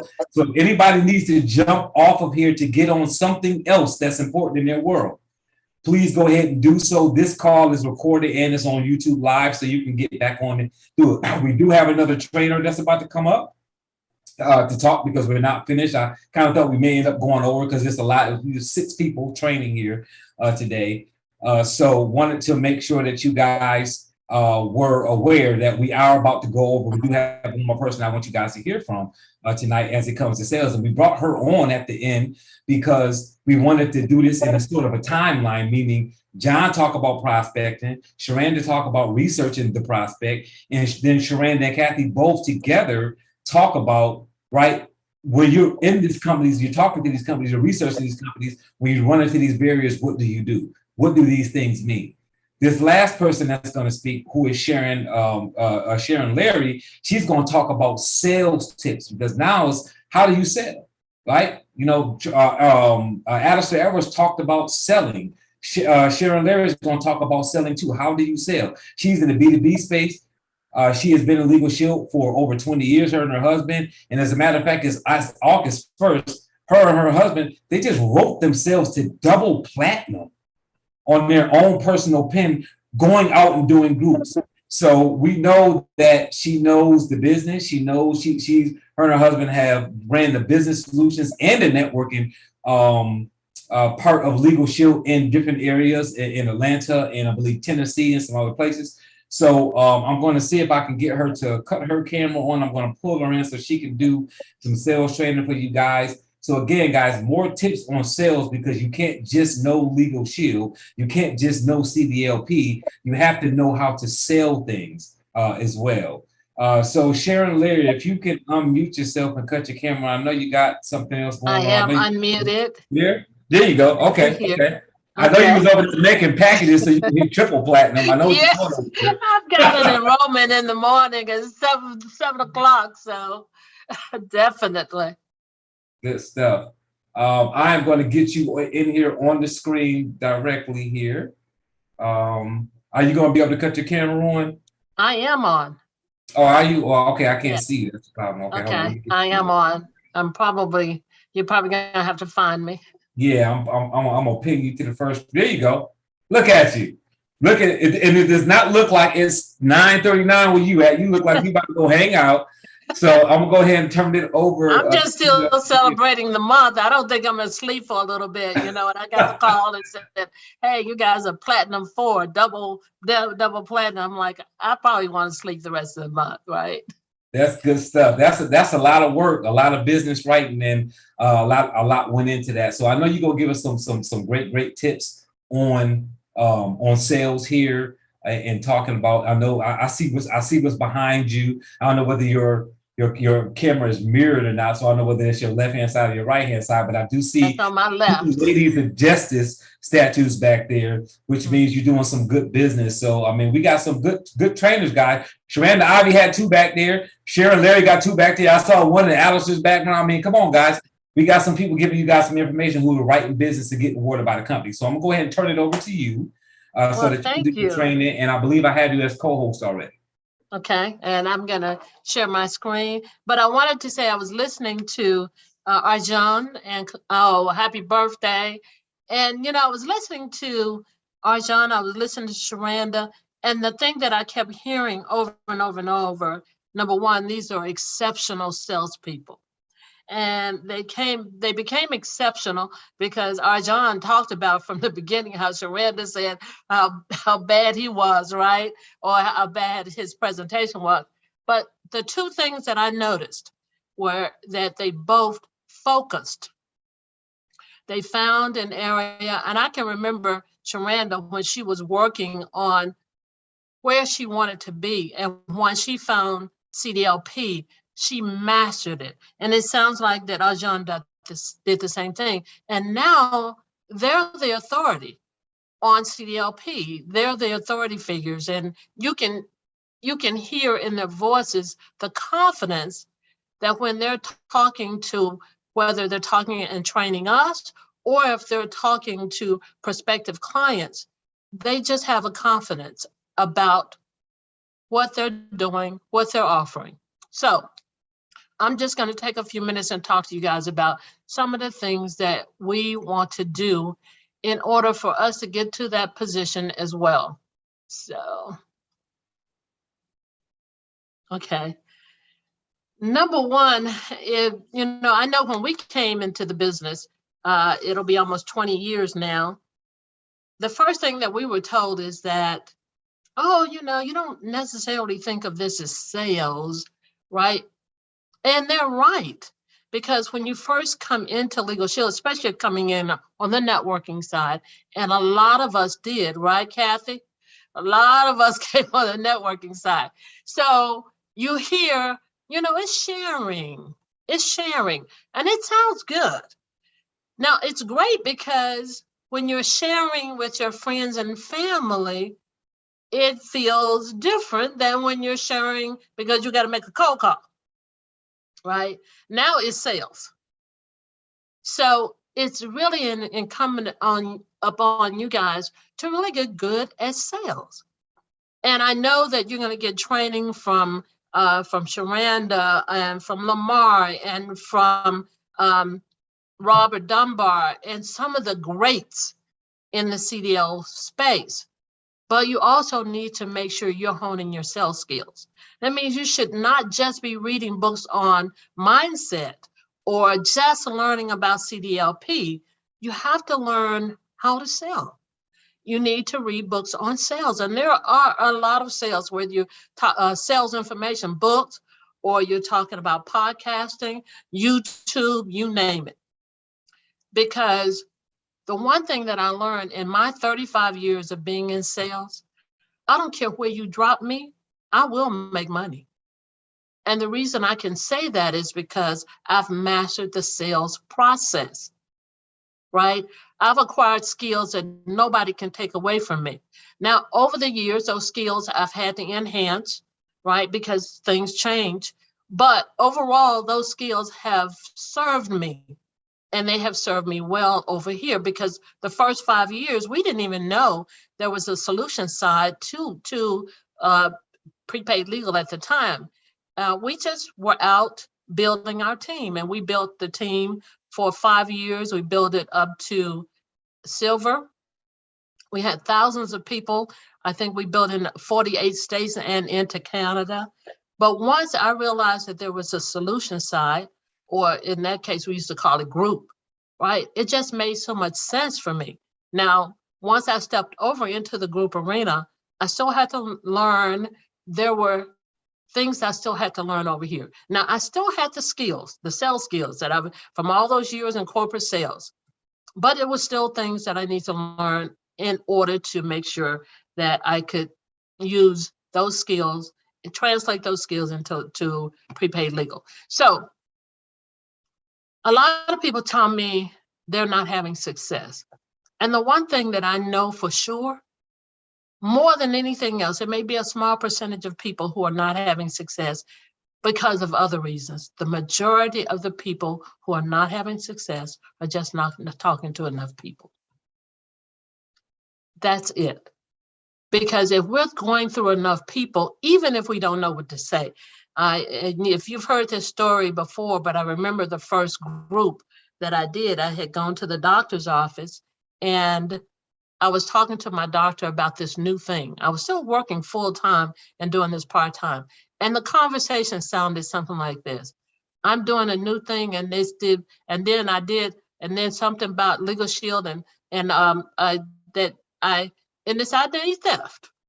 That's probably how the conversation sounded, because I didn't know enough to really talk to her about the product. I just kind of meandered through it. But what happened is she heard identity theft. And at that point, her husband was dealing with an identity theft situation. So I'm just saying, even if we don't, if we're making enough phone calls, there will be people who need what we have until we can learn how to help people move into what we call a transference of ideas, because that's all sales is, right? Okay, so let's talk about the first thing is focus. And we heard that from Sherranda, we heard that from John. Second thing I want to talk to you guys about the follow-up, and then let's talk about the close. So the focus, again, you cannot be everything in this particular arena. PPLSI offers a lot of things, and you can't do it all and do it all well. You could do it all, but you won't do it well. You got to focus. That means that you have to decide if you're going to work in the CDLP, that's where you need to stay. And I work with a lot of people, and today they're CDLP. Tomorrow they're a recruiter. The next day, you know, they're doing small business, and the next day they're doing solutions, and they're kind of all over the place. I'm not saying that you can't share everything that we got, but you have to have something that is your stronghold, right? You have to have something that you know everything about. At least what I'm talking about, you know the product, you know why the product fits a particular company or industry, you know how to help them help your client take advantage of it, what it's going to do for the company, what it's going to do for the employees. And you can't really be good at that if you're trying to do it all. And in order for you to get to the point where you're focused, you have to have those conversations with your family and friends, because you need to designate exactly when you're going to do your business. And doing your business as a salesperson means you're making calls, or you're walking into companies, or you're doing networking events. You're looking for people, and you're looking for decision makers specifically, right? So decide the day and the time. Now, for me, this is what I did. For me, what worked is Monday. I found, after doing this, right, for years, I found that I could not get most people on the phone on Mondays. I'm not telling you to adopt my schedule. I'm telling you how I got to my schedule, because I found that the people that I was calling, most of the time I couldn't get to on Monday. So I used Monday as a day to deal with all the other things that I had to deal with, right? Because I'm running a business. And if you're running a business, if you understand that you're running a business, there are other things you have to do in order to sustain your business. So Tuesday, Wednesday, and Thursday were my call days. I'm somebody who's a bit ADD, probably a whatever you call it. So I know for me, I can't make 50, 60, 100 phone calls straight. So I divided mine up. I was doing 50 calls a day. I was doing 25 in the morning, and that was from 10 to noon. And then I was doing 25 in the afternoon from 2 to 4. That was Tuesday, Wednesday, and Thursday. And then on Friday, I was actually doing follow-up calls. Now, you need to try and see if Monday works for you. If Monday works for you, make it Monday. But at least have one day that you're working on your business and follow up, okay? And don't project. I see this a lot of times. People have 1 or 2 phone calls or 10 phone calls, and they don't get get the outcome that they want. And they immediately start projecting into the future. the projection sounds something like this. Well, I just don't think that anybody really wants Legal Shield right now. We're going through a recession. People don't have any money right now. We're going through a recession. People don't have any money at their company because they make, they just make minimum wage, right? Those drivers are not going to pay for anything because, they're always moving around, right? Don't project. It's just a way for you to emotionally feel better about the fact that you're not doing what you need to do, right? Do what you need to do, make the phone calls, because the one thing that I can promise you is you will not die. I don't care what they say to you. I don't care how loud they say it. You will not die. What will happen is that you'll be able to give yourself, your family, the things that you want them to experience in this lifetime. What will happen is your bank account will get better. What will happen is you'll go to Port of Order. What will happen is your children will have college funds, right? So no projection. Let's talk about the follow-up, right? People, I remember when I first got into sales, there was a guy who was at the company, the time I was at Clear Channel, he was making buku money, right? At that time, I didn't know how much, I just knew buku, which meant I knew he was like making a lot of money. And so he was training me that during the first month. And I asked him, I said, Alan, he was talking about follow-up. And I said, well, when do you stop following up? He said, until either they die or you die. He said, otherwise, we're always following up. And that means that even if you get a no in the original phone call, or if in the discovery meeting or the DM decision-making meeting, even if you get a no, the question is simply this. Is it okay if I give you a call in about 90 days to see if anything has changed? And if you call them back in 90 days and they still say no, is it okay if I give you a call in about 6 months to see if anything has changed, right? So we keep them on our follow-up list, because I'm gonna tell you the worst feeling I've experienced in this business is where I have dropped the ball on the follow-up and then somebody gets that account.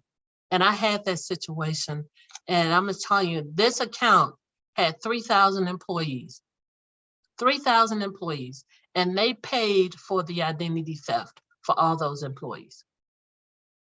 And I got mad at my money. She said something that I didn't like. I got mad at my money and I stopped calling. And the kicker was, by the time that the deal closed, that woman was no longer even with the company, right? Don't get mad at your money, okay? So when you're talking about follow-up in every possible venue available to you. So if they're part of a particular association, or, and that, you find that out, make sure you're going to those networking events. Or, if the kind of people, the kind of prospects you're looking for, where they're going, whatever networking they're doing, that's where you're going. Social media, find them, right? Find them in LinkedIn, find them on Facebook, find them on Instagram. Because now if you're following them in the social media, it gives you something to talk about if they're posting content, right? Of course, call them on the phone and you can leave a message. Now, here's one thing that I did well. This was a particular company and I wanted this company and I worked. Initially, I thought the deal was done. And then someone above us just kind of nixed the whole thing. But I had met the people in HR, a lot of the people in HR, and these were people who were so astute in terms of caring for their employees. They really wanted to do whatever was the best thing for their employees. They were telling me about all the situation their employees were having. They could see very clearly why the employees needed it. And so I was sending emails and I was making phone calls every 90 days, 6 months. And I was tracking those emails. And then because I was tracking the emails through my CRM, I was tracking the emails. I noticed that all of a sudden they started opening that email, that original email. I could see from the tracking that all of a sudden they were opening it, and they were opening it a lot. They had opened it over 72 times. 72 times. So to me, that was a clear, just a clear direction that something was happening, right? So make sure that you're using every possible venue to communicate with them and stay in touch, stay connected, okay? I hope that makes sense. Let's talk about the close. When you're talking about closing, you have to know what outcome you want before you walk in the door, right? Now, we know about mindset. We know that everything that happens outside starts inside. Everything that happens outside, every situation, every experience, it starts on the inside. That's why we do affirmations, right? That's why we focus on removing the negatives. That's why we're pushing things out of our head that will hinder us, weigh us down, right? So think about what you want the outcome to be. So if you know that, like to me, tomorrow morning, I have an enrollment in the morning. Outcome for me is 70% close rate, right? Because that's been my average. And what my average has been about 60. And I'm now, because I'm doing some things differently, and I'm learning some new skills in terms of how to close in a enrollment. I'm expecting, you hear my word, I'm expecting that 70% of those employees will take one or both of these plans tomorrow. So that's what I want my outcome to be. Now, if I know what I want the outcome to be, then I have to prepare myself for that, right? I have to make sure that I've got everything that I need when I walk in the door. I've already talked to the decision maker. We actually prepared some posters that she put up around the building. Today, I talked to her to see, again, how many people are going to be there. So if you want, whatever the outcome you want, you got to prep for that. You got to be prepared for that. When I get there tomorrow, after I go through my presentations, one of the questions, and similar question that I asked the DM, the decision maker, based on what you've seen so far, does this make sense? Based on what you've seen so far, can you see yourself taking advantage of this? Based on what you've seen so far, does it make sense for you to get a will this right now? Based on where the country is right now, does it make sense to have professional advisors by your side? Right?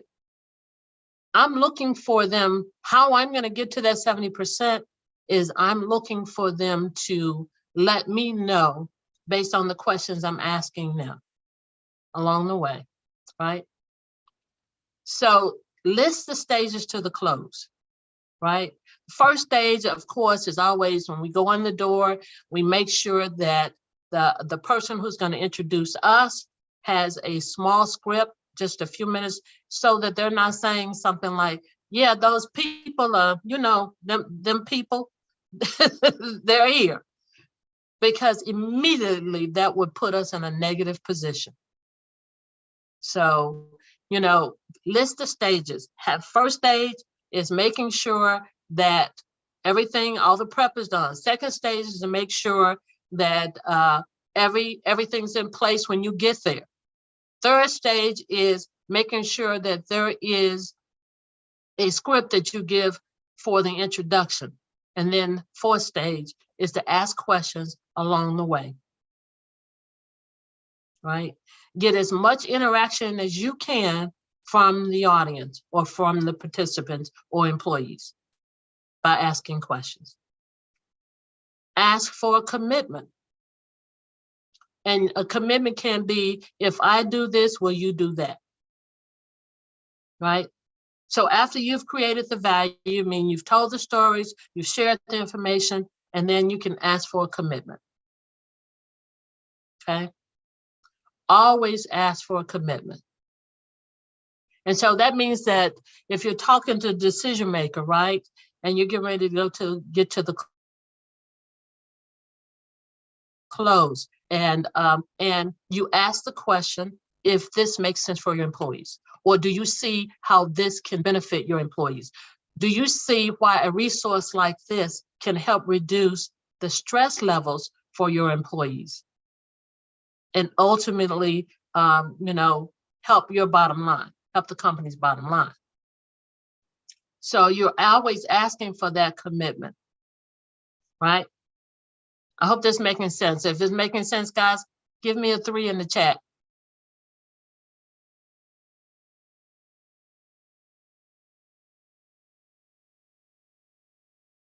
Good stuff. Good stuff. Okay.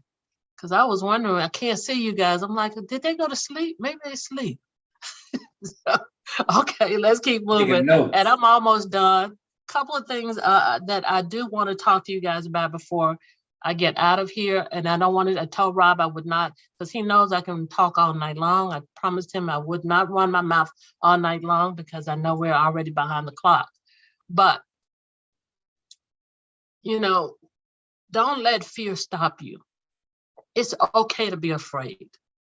Most of us are, whether you're hitting that stage or you're coming into a Zoom or you're making that cold call or you're sitting down with a decision maker. All of us deal with that initial fear.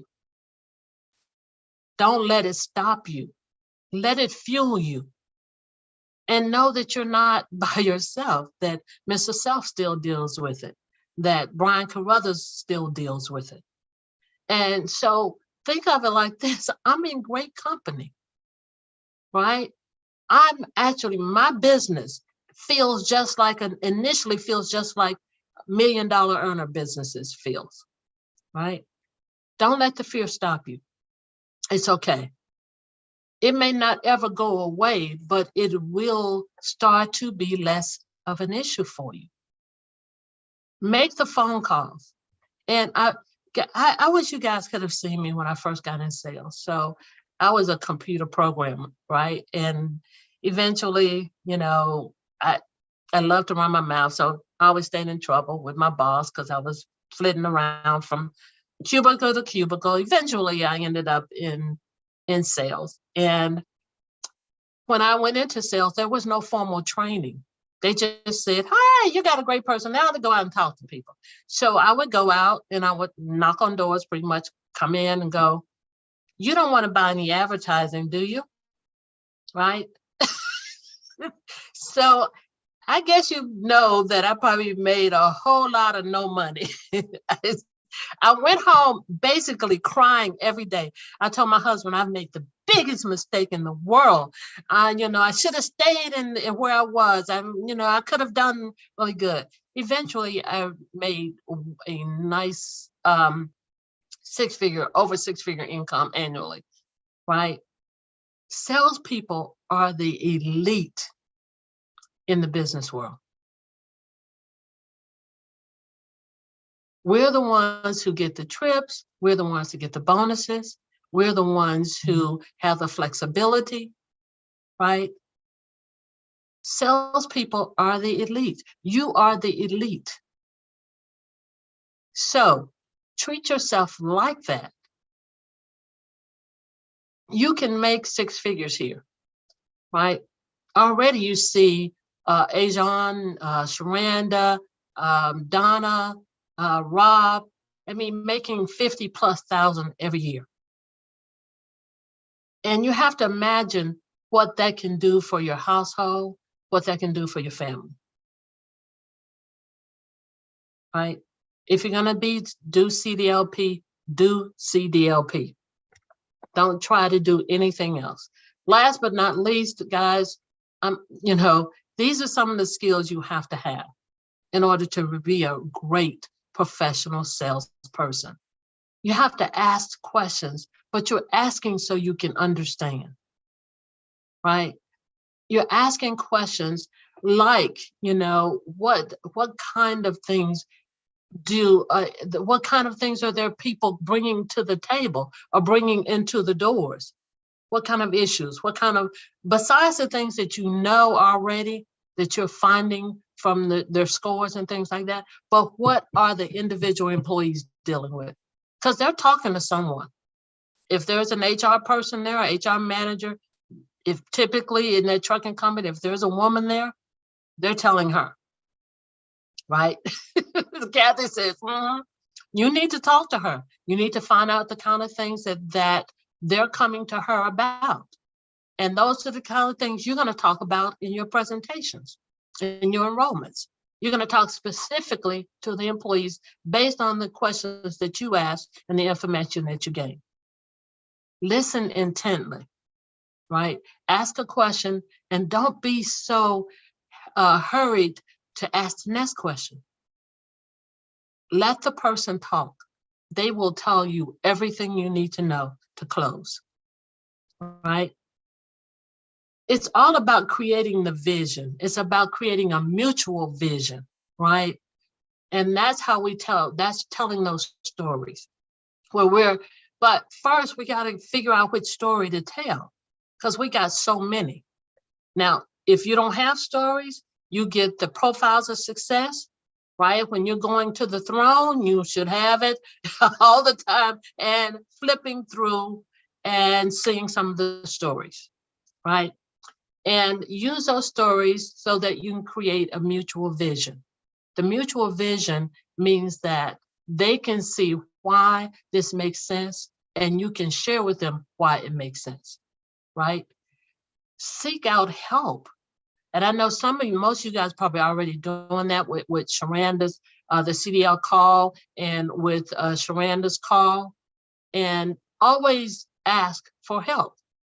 I know a lot of times people tell me, I know you're so busy, Ms. Larry, la, la, la, la, la, la. I'm like, if you need help, whether I'm busy or not, if you don't ask, you don't know, right? If Sherranda is too busy, she'll tell you. If Robert is too busy, he'll tell you. If, you know, Arjun is too busy, Lamar is too busy, but you don't know unless you ask. At this point, for those of you who've been in this business more than 5 years, right now, you should be demanding that this business gave you everything that you came in this door to get. You have to remember the day that you signed that associate agreement, all the things that were going through your head that you were thinking that you would experience because you made the decision to be here.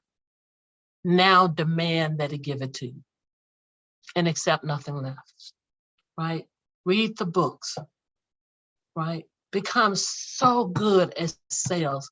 I don't care where you land, you're making money, okay? So that's it for me, Rob. I know that we're already late, right? Teach yourself, focus, do whatever you got to do, meditate. Don't let fear stop you. Change your self-talk. Have hundreds and thousands of people in your pipeline. When you've got hundreds of thousands of people in your pipeline, you almost don't care if somebody says no, because you know you got to get to the next one and you got to get to the next one, right? Right. So have hundreds of prospects, and that way you create a space of abundance. And when you create that space of abundance, now you're operating in the prospect's best interest, not yours. If you don't have a lot of people in your pipeline, what happens is you start to think about what you need, right? The bill you got to pay, your survival, right? And last, again, follow up until either they die or you die. The main goal of sales is getting customers to shift their focus away from you as a salesperson and onto them and the situation and the needs that they have.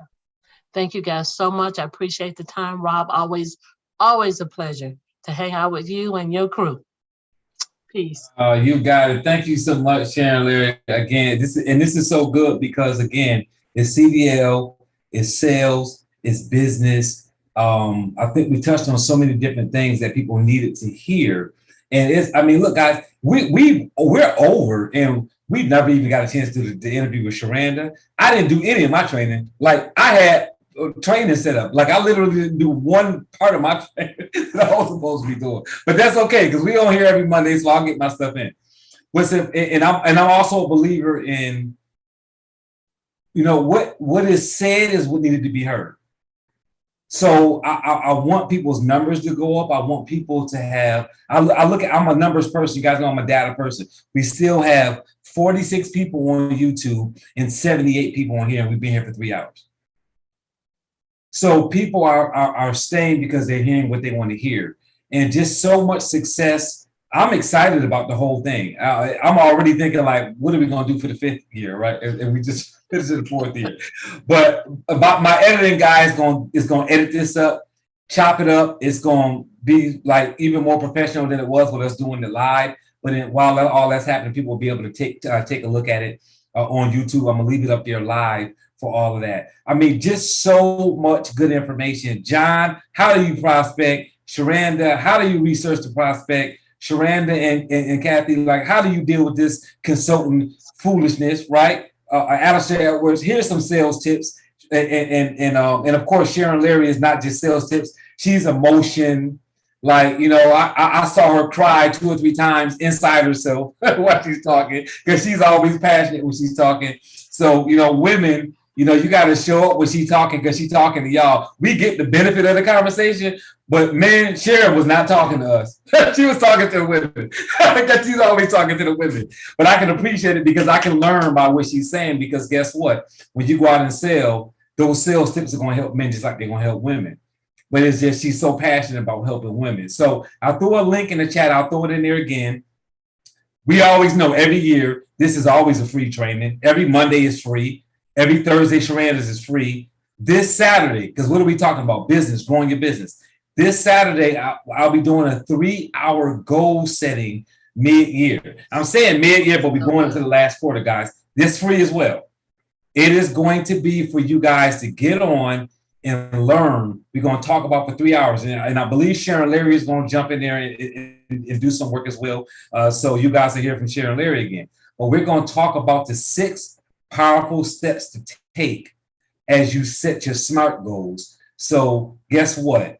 You practice right the heck out of them for the last quarter. And then when you go into 2024, you can really knock out 2024 by having goals, guys. That's where it starts at. Everybody that spoke, I can promise you, Sherranda Ivey, Donna Williams, Arjun Joshi, John Hoffman, Sharon Larry, Kathy, every single person to get to where they got to, whether it's in their legal shield business, their personal company business, whatever, they set goals.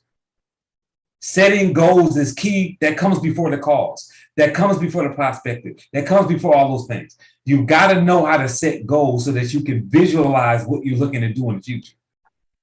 So we're going to talk about that this weekend. You're going into a brand new month, right? You want to get on this so that you'll know how to get yourself to, they just changed Performance Club. Come on now. All you got to do is qualify now. All you got to do is qualify now. This is good stuff, Rob. We went old school, didn't we?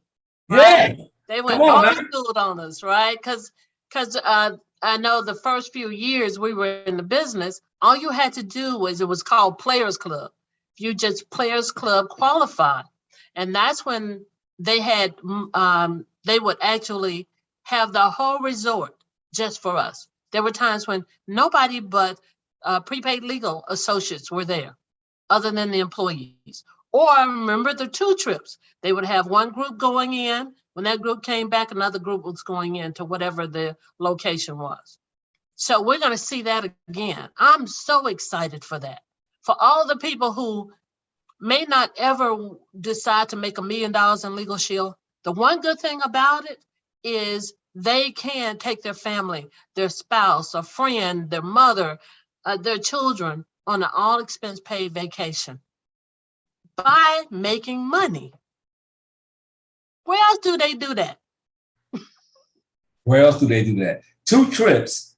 And I remember there was 2 years, I think in a row maybe, where not only did they have to do 2 trips, but they still had so many people that they literally had to book people in the embassy suites that wasn't even part of it because they ran out of room in the resort after we got the whole resort. So so now you know if you could disqualify. Now I'm not competing with Kathy.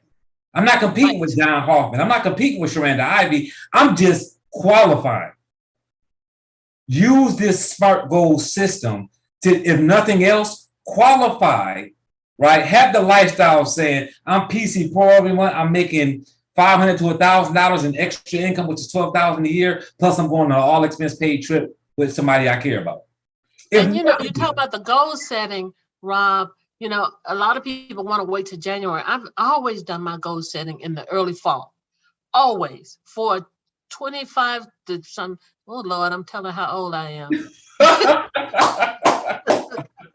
Let me stop talking all these numbers here, right? So to be able to really have somebody to help you break the goals down, and then help you to put those goals in a place where you can actually accomplish them, to show you how you can accomplish them, right? So I've been in your goal setting training. That's why I'm going to be there Saturday, because I've learned a lot. But being able to know exactly what you're going to do. Talk about some of the ways that you can actually accomplish those goals, because it's not just about writing down, right? Not just I'm going to do X, Y, Z. It's like, how are you going to execute, right? How are you going to deal with the setbacks? How are you going to, recharge? Because there are those moments when you're going to need that. And that's what Rob's goal setting training is like. And I'm going to be there too, Rob. That's like good stuff. So yeah, so guys, we're not leaving anybody behind, right? Hey, everybody going to Potterbar.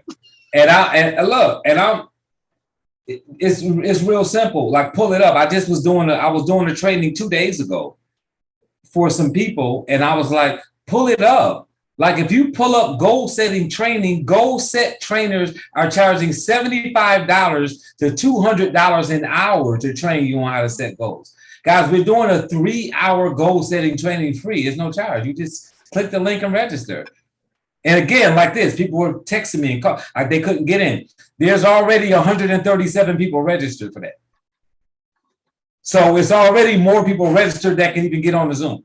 So just know. What time does it start, Rob? 11 a.m. It's from 11 a.m. I'm getting on at 9 because I couldn't get on tonight. So we go. I put the. I don't want to say your first name wrong. I'm so sorry. Martinez, last name. The link is in the chat. I'll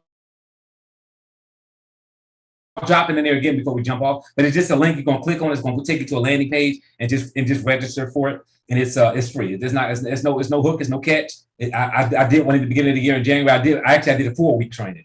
This time for me, I'm just doing this a 3-hour one-time chunk there. We're gonna go over everything, the 6 steps. You guys can download the worksheets. When you go to the landing page, the worksheets are there to download as well. So you can make sure that you're setting your goals correctly. And look, guys, this is goal setting. So it's Legal Shield, it's whatever you're doing. Right? If your whole life and world is Legal Shield, then let that be. Is it okay if we bring friends and family? Is Absolutely. It okay? Yeah. Bring anybody. If they're not in Legal Shield, it's okay. Oh yeah, absolutely. You don't have to be Legal Shield. You can be whatever. You can be in whatever business you're in, even if it's life. Even if you're saying Legal Shield is this much of my life, but I got life goals, right? I want to get married and have some more kids and buy a bigger house. So I don't care what your goals are. You can use this to set goals, because this is not just business goals. This is goals in general. And just to keep in mind, if you want somebody to get on this, please make sure, just out of respect for the system that I need you to have them register their email.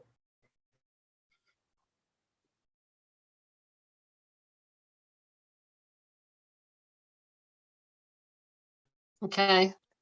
Can you guys hear me okay?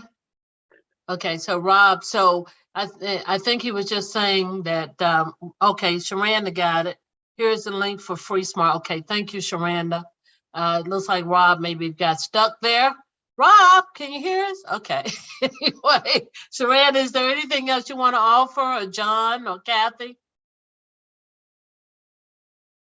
Okay. So I know, Sherranda, you've been in this goal setting. I don't know about John or Kathy, but haven't been I in, but I'll have, be and there. it's been incredible, right? So even if you did your goals in January, you might want to come and do your goals, because we're resetting. PPLSI is resetting. So we need to reset those goals. So make sure, again, make sure if you're inviting anybody else, make sure that they register, because when I got ready to come in, I came in a little bit after 7 to this Zoom, and it was full. I couldn't get in.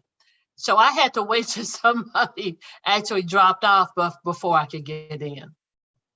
And I'll just ask real quickly, are there any questions in the chat that we may have missed?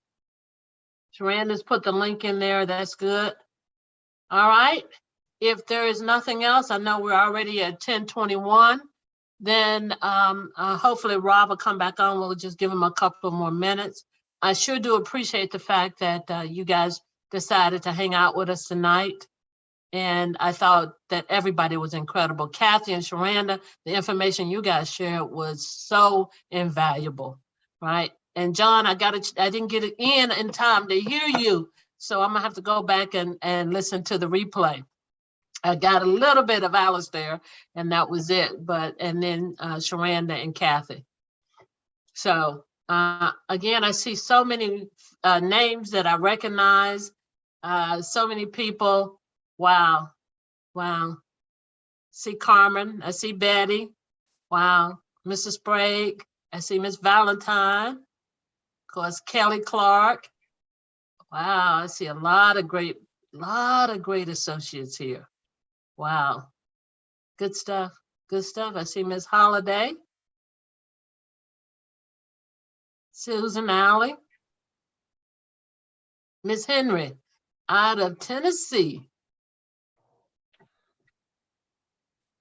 Here's a link to the accountability call for Thursday. They can register. Okay.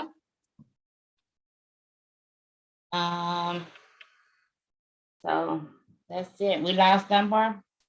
Yeah, we lost Dunbar. Okay, so I guess we'll go ahead and close it out. I see Doretha. Good to see you.